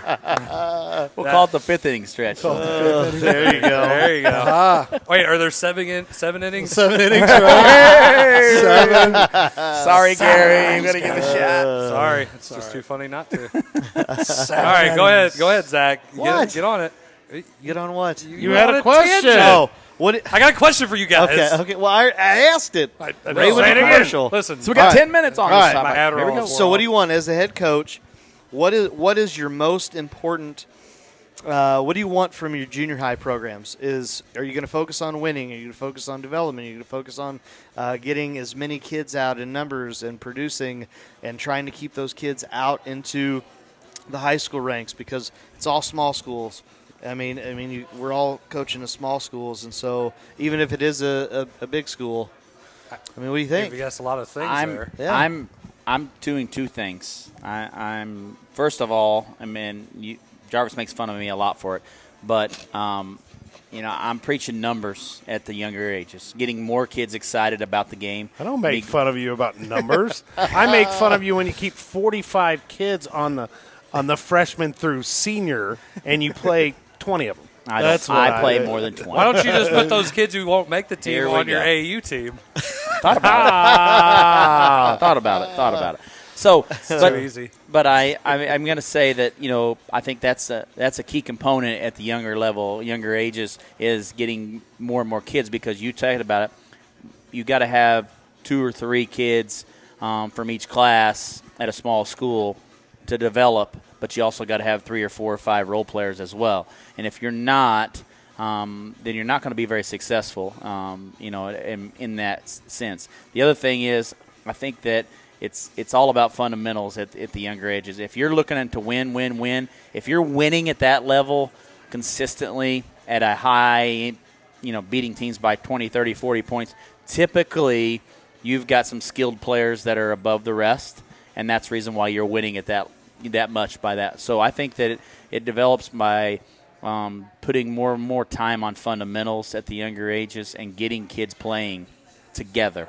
I think is the most important thing in my eyes. I look at it like this, and I have a great example of a kid who, when he was in middle school, he wasn't very good. He was the kid that you put in at the end of the game and set him by the goal and hope that we can throw the ball down to him and he can get a chance to score. He was about like this tall, and he got to be about this tall when he was in high school. He's a little taller than that. But he came out for the team every year. We've focused on fundamentals a lot between the time he was in 8th grade, 9th grade, 10th grade. And when Kobe got hurt and we needed a point guard, here comes Anthony Doldy. Anthony Doldy ends up being all conference, and he was the kid at the end of the bench as an 8th grader. Yes. Who, you're like, okay, well, we're just glad Anthony's come out to play.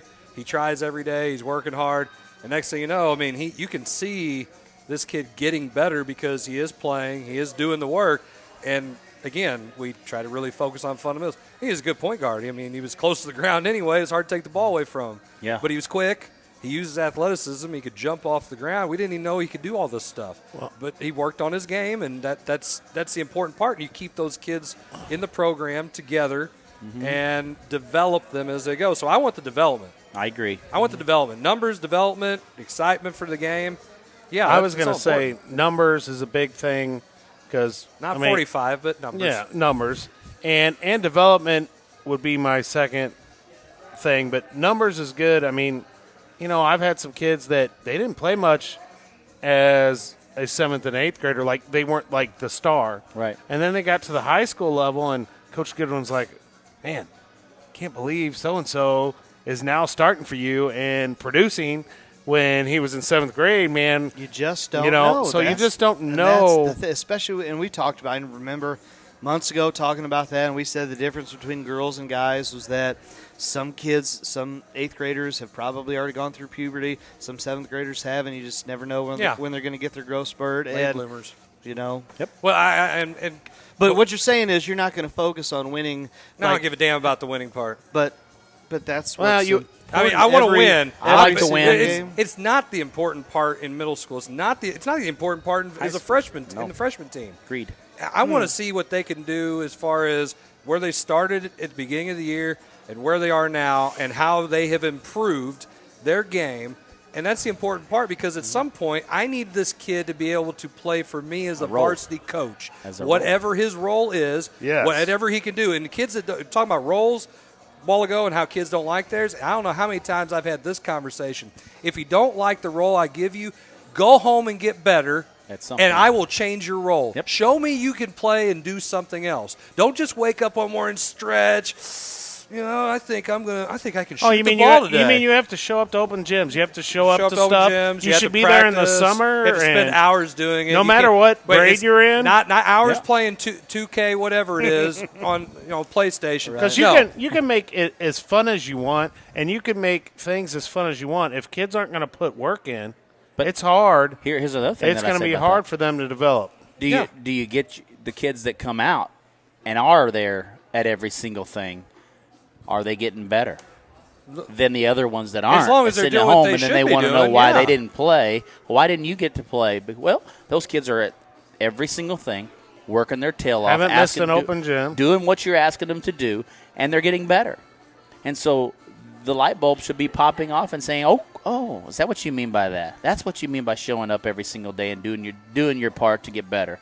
And I think that's a lot of it is when they're doing that, guess what happens? They get better. They get better, and then they enjoy it. And they can play. And then all of a sudden they have fun doing it because they are getting better at it. And they are having some success. Because it doesn't matter. The more and more time you put in, a coach is not going to not play you if you are good enough.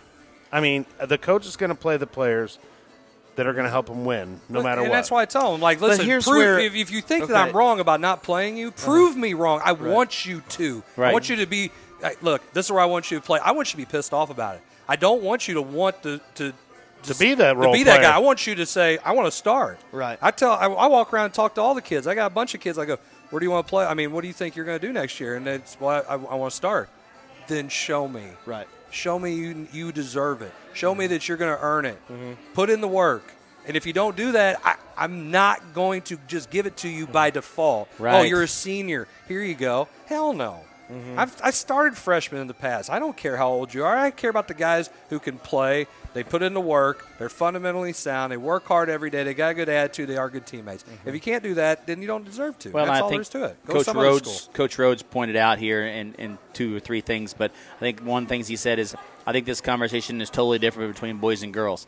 A girl will not grow physically after freshman year typically, but boys will always continue to grow physically as they grow older. Well, and then later on he says you still have to play your 5 best players whether or not they ever attend an open gym.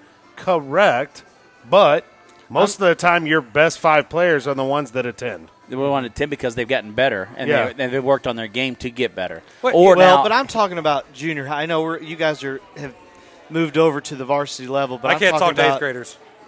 What? Go back to your past then. Go back to your past 30 jobs that you've had here and there. No, but I'm just saying, I mean, as a head coach, what are you going to tell your junior high coaches to focus on? And I know you already went through, and I'm not asking you to rehash it, but here's the thing. Are you as a head coach sitting down and having a conversation saying, look, these kids need to play. Right. Like that they need to play, because here's the thing, we're getting to that level, and you're still, I guess, kind of at that level too, getting past it. It's tough to see. It's tough to see on the other side of the fence in multiple sports, and you as a parent, you get to see this. Like, well, my kid's putting this time in, and we see these kids, and they're going to every practice. They're doing this, they're doing that, and they're not even getting a shot. And it's junior high. You got 18 kids on a football team, and 7 of them are sitting every game. It's junior high. Who cares about winning right now? You need to draw interest. Or what do you do? You're a track guy. What do you do with 100 kids, 90 kids in your program? You got to run them. Or you run them all. You go to a meet like we did. Was it yesterday where it's unlimited entries and you're put them all in. I'm a thrower. You're running. Herky, hold on. Herky's known for their distance, right? Right. Yeah. Okay, why not? I'm just asking, what do?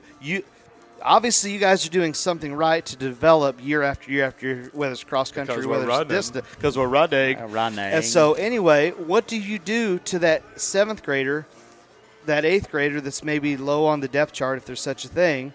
But how do you keep their interest? How do you keep them out? Well, they start early. Well, I'll tell you, I think the biggest thing about it is we go to multiple different meets with different kids. So we may send, we may go to, there may be 4 meets a week in junior high somewhere. We may send some kids to this meet, some kids to this meet. That's got to cost lots of money, Coach. No. Wait, no, it's not. Thousands of dollars to do that? No. Here's what I'll tell you. Okay. Every single kid gets an opportunity to participate in a meet. Oh. At some point. So I think that the thing is you keep kids' interest by putting them in that place, but there's more opportunities. I mean, we could have gone to them every day last week at the junior high and high school level. Every day. We went 3 of the 5 days already, but we could have went. There was a meet all 5 days last week. You're going to send your top runners to every meet? So, no, we separated it. We went, okay, hey, we're going to go. We kind of loaded up our field a little bit last Thursday at Grandview. We put our best team together and sent them to Grandview and sent, maybe the second-tier kids that we wanted to try to get them. They're our number 2, maybe on the verge of number 2, 3. Hey, we're going to send them to this meet and let them run against the big boys to try to make them see the understanding of, hey, I got to compete at this level to be a number 1 or 2 guy coming into districts or sectionals or conference for that matter for junior high. It's the same concept. I think that's why I think you're more opportunity. And that's why I realized that at the junior high levels, us being MSHA affiliated, where we can only play 8 games, really hurts, our opportunities to develop kids more if you're going to have more kids in numbers. And I feel like as far as a varsity coach that I wish the junior highs wasn't affiliated with MSHA as far as that goes, because I think it would develop more openly opportunities for us to be able to play more games with our kids, to get them more exposure and game time. When you got to think about we get a total of 12 games or 13 games total with the tournaments involved in that, you lose out when you have 15. Let's say you have 15 girls in 7th grade and 15 in 8th grade. Yeah, I mean, that's tough to play 15 kids in only 12 games and even it out as much. But if you go play 30 games over a CYC or CNR or whatever it is, and then you put them into play of that, I think you're just developing more kids that way. I think you're developing more kids. You're developing more excitement about the sport, excitement about the game, and I think that's, as far as from what I see, that's an important factor in, and I see it around here. I don't know that necessarily that the best junior high programs are always the best high school programs either. I think it's on the flip side of that. You just don't see the quality of junior high and high school. I don't know about that. Maybe girls wise, but I mean, Fest has been pretty solid in the varsity basketball for last couple of years, right? Well, their junior highs were mopping people, man. Well, sure they were. So but they were beating teams by 50, 60, right? Are they doing that now? Their junior high? High school. I'm talking about the high school. No, but their high school's been very successful, is what I'm saying, and they've been winning at the junior high level. And, Boer mentioned earlier, well, those teams that they've been doing this feeder stuff have been in the championship games so many years, blah, blah, blah. I mean, our boys have been in the championship games several of those years too. It doesn't always translate all the time. Some schools have terrible junior high, and then they're good when they get up to the varsity level. I mean, well, I think it all depends on the quality of, 1, coaches, 2, the quality of turnover in coaches at the high school level. Let's just say that, your junior high programs maybe not be very successful. They may be very successful at the junior high level. By the time they get to high school, they've gotten a new head coach. A system is completely different. Now, all of a sudden, it's changed the culture because of that. So, I mean, there's so many avenues and so many things that can change that I think that's, to me, is where successful programs are going, is success is breeded by, in my opinion, hard work.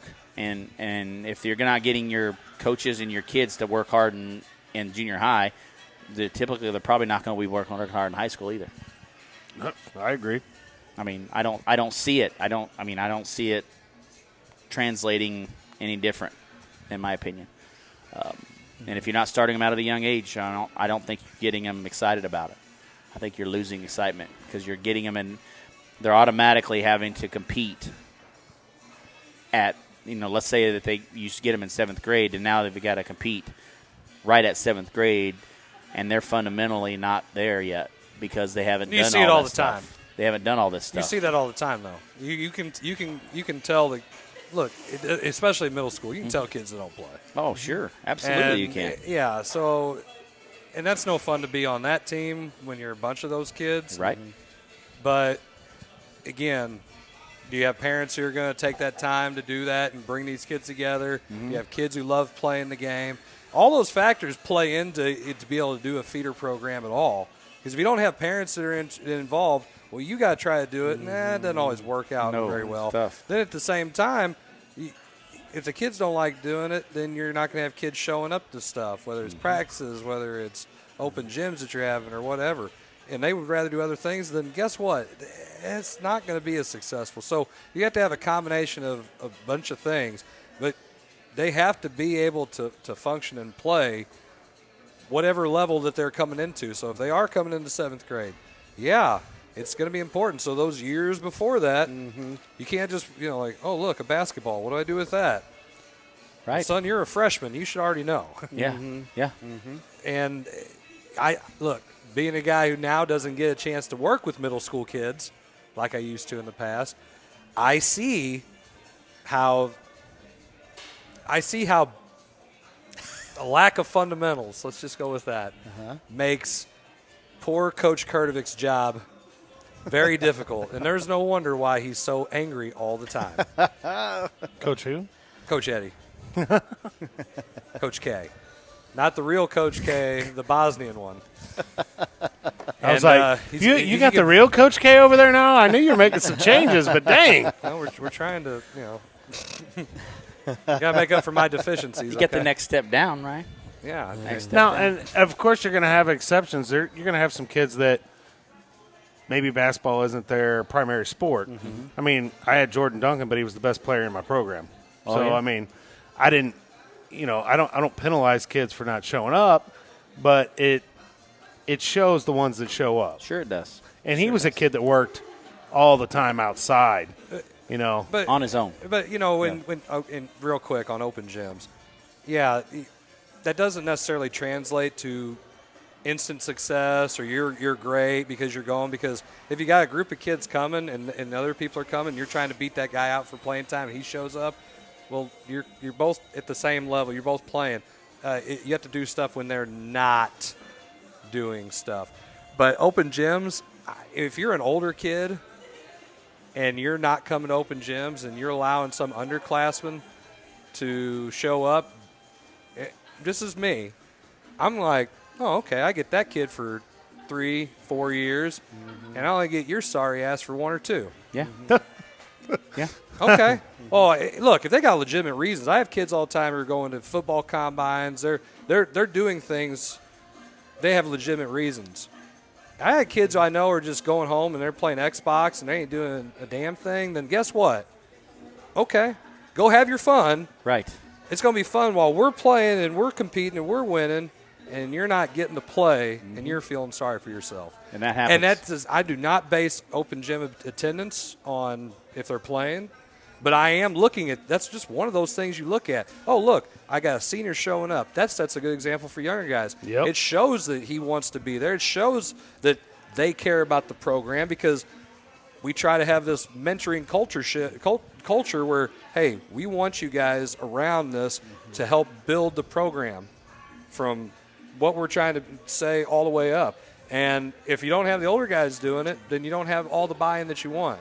So, yeah, I want the kids to come to open gym. I do. I really do. I agree with you. Yeah, doesn't matter what we have. I used to call them organized team activities. OTA, that was another name for them. Yeah, we did that.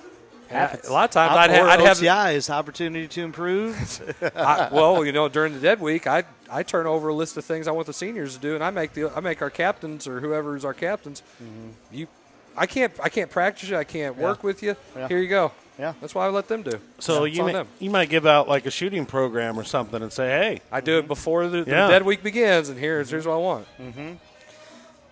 You said you did not have trivia ready. I have trivia. We're ready to go. Trivia. Oh, I was going to suggest if you didn't because you were busy all day, we could do this or that. Some of us work. So this just in from Ron Rhodes.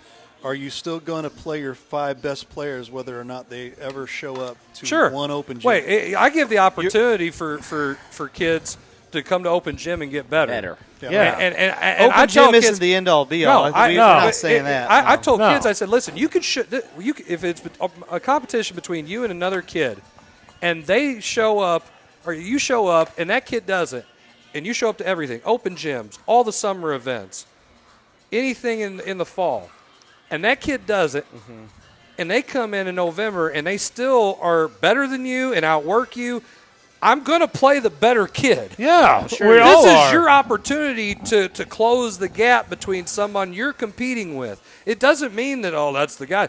But for me personally, I'm going, okay, I know what this kid can do. I've seen them more. But whenever I have another kid that, let's say he's a 3-sport athlete, he plays so many sports that he has his summer taken up. We got a ton of those. I don't get to see him, and I have those too. It's still to steal off of whoever said it. Sports is still a meritocracy. Yeah. Right? It's still based off of your skill set, still based off of, who the better players are. Right. Yeah. I mean, Blair, you you grew up in Illinois. You know what that word means, right? Yeah, absolutely. Thank you. I mean, Thank I would have Check been. out the education program over there. I mean, I'd have been an idiot if I would have said, "Well, sorry, Jordan Duncan, you missed 10 out of the 20 open gyms. You're not starting." Well, no. I would be like, "You're going to play your thanks, best." Coach Jarvis. I know. Thank you. I mean, you're going to play. You're going to play. Talking about beating you by 40. You're going to play. You're going to play who you wouldn't think. have had to press either.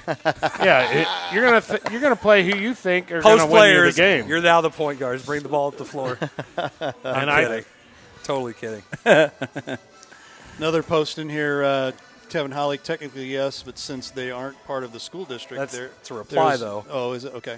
So reply is that to you? Kyle Boers. Oh, okay. Miller, why? I thought that might have Why been can't you somebody go to all the Catholic grade schools and talk to those coaches' dads? Technically, yes, but since they aren't part of the school district, there's nothing that says they have to allow us to do it. Yeah. There you go. So I get what allow he's you. saying. But still no eighth graders. No, I don't. Still no eighth graders. Nope. Won't talk to eighth graders. Okay. Interesting. I won't talk to him about basketball. I won't talk to him about any sports. I mean, I can say this is what we did last year, and that's about it. I mean, I very, very. If we have a kid come in shadow, I pretty much talk about academics. I have kids come in and their parents want to talk about sports. I'm like, no. And if they kind of push, I'm like, no, I can't talk to you about that, and I won't. I have no reason to. I think the school sells itself, and I don't have to do anything. Let them do it. If they see me on the sidelines, they're like, man, I want to play for that crazy psychopath. Okay, well then you know what? That's up to you. I don't care. That's your prerogative. That's your prerogative. There's gonna be at least one person, maybe. Kevin All right, Holly, it's trivia time. We talk to them about their education. That's right. Because care about their education. Care about their education. So here we go. All right. Cranium Cut trivia time. Take it away, Kevin. Yeah, Mr. hey, devices go away. Oh yeah, that's right. Blair, not a problem. Got it. Yeah, get off that phone, bro. Yeah, bruh. Shutting it off. Bruh. Down Facebook off. I hate it. Hold on, Ray's got. I have to have this computer. on. I have to have it. I have to see the comments that are coming in. Tara Lynn, you want to stand behind Ray and see if he's cheating? I'm kidding. You don't have to. And tell me the answers. Signals. All right, here we go. C, Question and D. number 1. This is all high school boys basketball questions from Missouri. What? Boys, thank you. That's always Sorry. nice. High school boys basketball. Yep. Over 4. Trivia. Oh, geez, I'm gonna be out on this. What school has won the most boys basketball championships in Missouri history? Jesus, Mary and Joseph. A, Charleston. B, Vashon. C, Cardinal Ritter. D, Scott County Central. You're gonna put that on there. I have no earthly idea. What? No. Man, you don't even know the history of the sports you coach? Not for Missouri, I don't. Oh, that's right. Well, I'm Right. taking a guess. Come from another state, that happens. Ready? Man, that's Question. Answers? Answers, let's go. I don't know. Said, I don't know, but I'm gonna do I that. said you got? Charleston. Charleston and what do Ritter. you got there? Ritter. And you guys both Boy, got Scott, Ronnie's got a lot. Scott County Central is correct. Wow. 18 Hey, state look at that. Look at us. championships. Who's up? Like, dang. Look who's 18 up. state championships. That's a lot. I knew Charleston you- has 11. 11. Vashon has 10. Ritter has 7. I knew Charleston had a lot. Do they Yes. though? Do they though? Well, Didn't they have to vacate? Your some? guess. It doesn't matter. That it still wasn't the right answer, so it doesn't Oh matter. no, I got it right. I'm just saying. No, I know. Do they vacate? Well, speaking of vacate, question number 2. Oh, boy. From 1997 to 1999, this Kansas City area school won 3 consecutive 2A boys basketball state championships featuring the Rush brothers, Jerron and Kareem. Wow. Only to have those championships vacated because the 2 brothers received money to play there. What school did they attend? KC. A, Barstow High School. Oh, you had to put that one. B, Pembroke Hill. Oh, you. C, Hogan Prep Academy. D, Raytown South. What, do you think I was going to put like St. Louis area schools or No. something? So, wow. It is A, Barstow, B, Pembroke Hill, C, Hogan Prep, D, Raytown South. Answers. What do you got? The answer is B, Pembroke Hill. Bam, we got it. Wow. You're the only one. I think There the might cup be a is dethroning. the cup is about to start sliding away. Oh, man. I was a big fan of Rushes. Yeah. Especially Kareem. Then he went and played for my Lakers.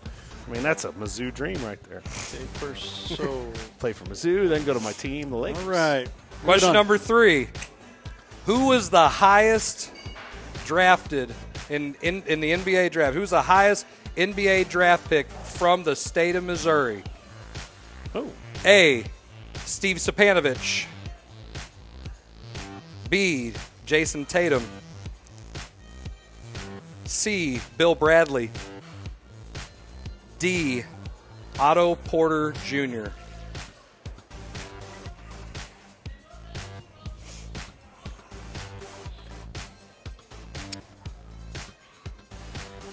Oh, yeah. Come on. Let's go. I don't think he was a. Go ahead. Here we go. Answers.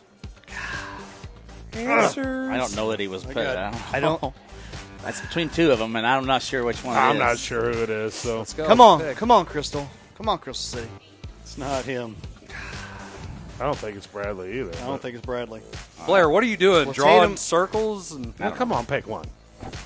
Otto was low. He was in the 20s. Otto Porter was drafted 3rd, That but he dummy was yes, not. Second was Steve Stepanovich. Stepanovich was Wow, drafted second he was one of my overall. favorite guys. Did you get it wrong, too? Yeah. Sweet. So that means me and you are in it still Oh. for the Ray. That's who I'm I thought out. it was. That's who I thought There, it was. hang on. Let's start moving it away. I told you the streak would probably end. I thought it was him. Who did Stepanovich go to?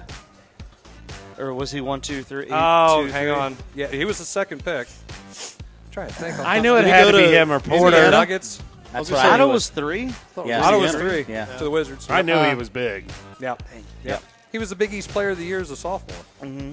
And he went pro. I just thought he was like 10th to 13th. All right. All Last right. question. Here we go. Question number 4. He holds the record for the most career points scored in boys basketball in a career in the state of Missouri. A, Bill Roundtree. B, Fred Johnson. C, Bill Bradley. D, Otto Porter Jr.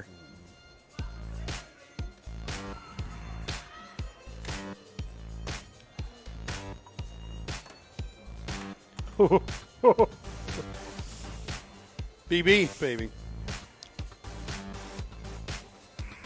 Oh, yeah. What do you have? How many? Have you Me and We're him tied both at have 2. two? He's got one. got one. He's got one. No, he doesn't Yeah, get I it. don't He's have any out. right now. You don't He's have out. any. I'm out, and I probably got this one wrong, too. All right, answers. You said Bill Oh, Bradley. I have no idea. Huh? You said Otto Porter Jr. You said Bill Bradley. And you said Bill Roundtree. You are all incorrect. It is Fred Johnson. Wow. 3,552 Well, at least you points. two, one of you two get to win it. Huh? I didn't even know. Two-way tie. I didn't know never who that heard of is. Fred Johnson. So Fred Pretty sure he was a head coach at Kelly. Kelly. Yeah. wow. Went to Wellsville, Middletown. This is the part where I get to gripe and complain about the questions. I'm sorry. Maybe you should know more about basketball. Can you give me something from that 1950? It was I don't need to know about 1985, I boys. believe. I don't need to know enough about boys. Sorry. All right. We're in Tiebreaker question. We're in Yep. overtime.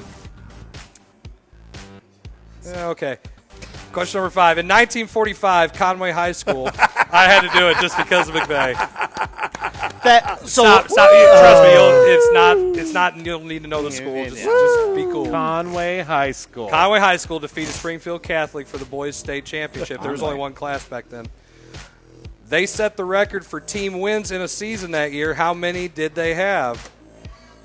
I'm giving you I get it. options here. A, 40. B, 41. C, 42. D, 43. Oh, my gosh. Hey, if we had a tiebreaker, You I had to go to something. can't answer this. I can. He can answer if he wants. Who knows? Who flipping What's the knows? question again? In 1945, Conway High School defeated Springfield Central for the boys' state championship. They set the record for team wins in a season that year. How many wins did they have? Oh my. I'll just throw up a number when it comes time. What do you got? I have 40. It was 42. I was going to say 42. Closest wins, right? Nope. But now, hey, since we are doing it now, I got one other question just in case. All right. This high school boys basketball coach finished his career with an overall record of 1,011 and 343 and holds the record for the most boys basketball coaching wins in Missouri history. Who was it? A, Bob Roberts. B, Ron Cookson. C, Gene Bess. D, Bud Lathrop. Bud what? Lathrop. Is this high school? Yes. Oh, it's high school boys basketball varsity. Not combined boys and girls. No, he won it's not college. This many just boys basketball games. I've heard of this name, but I think it's this Answers. one. I think it's this one. What are you putting? Not what I you're think it's putting. college. I think he's college. He's college. He's college. Dadgummit. Cookson It's did this win. one. It's Bud Lathrop. Oh, what'd you put? Cookson. All right, closest to the pin. How many didn't have that many? Longest overtime. Closest to the pin. Okay. Uh-oh, closest to the pin. So A, this- B, C, D, or just a number? It's going to be a number. Huh? It's going to be a number. All right. Okay. On December 2nd, 1968, Dixon High School scored the most points in Missouri boys basketball history and held their opponent Stoutland High School to just 34 points. How many points did they score that night? Where does he get this stuff? Directly from the Misha website. Are we just writing a number? Yeah, it's closest to the pin, man.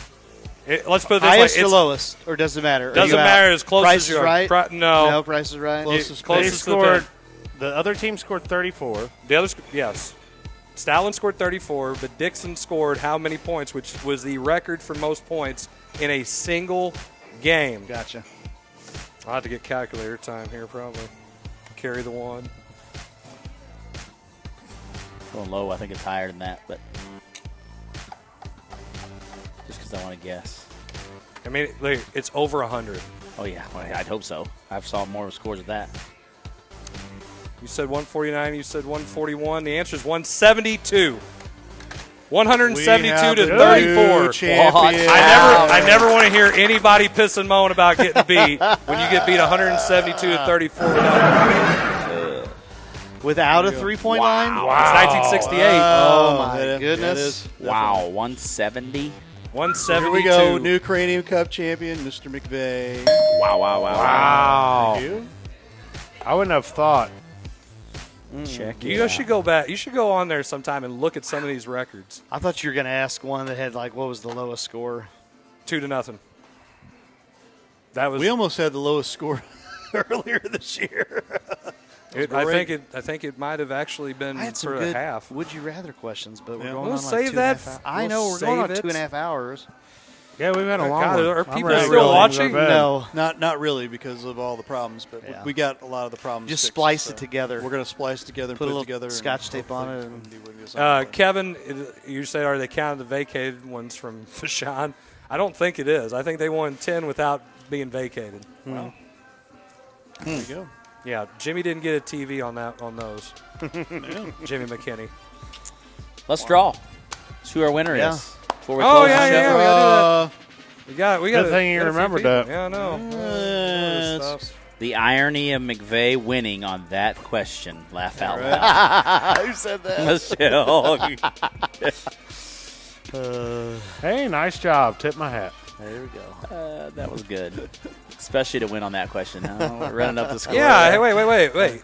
We got- This is how a many we question got? from 1968?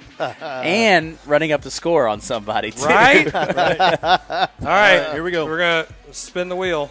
Spin the wheel. How many we got?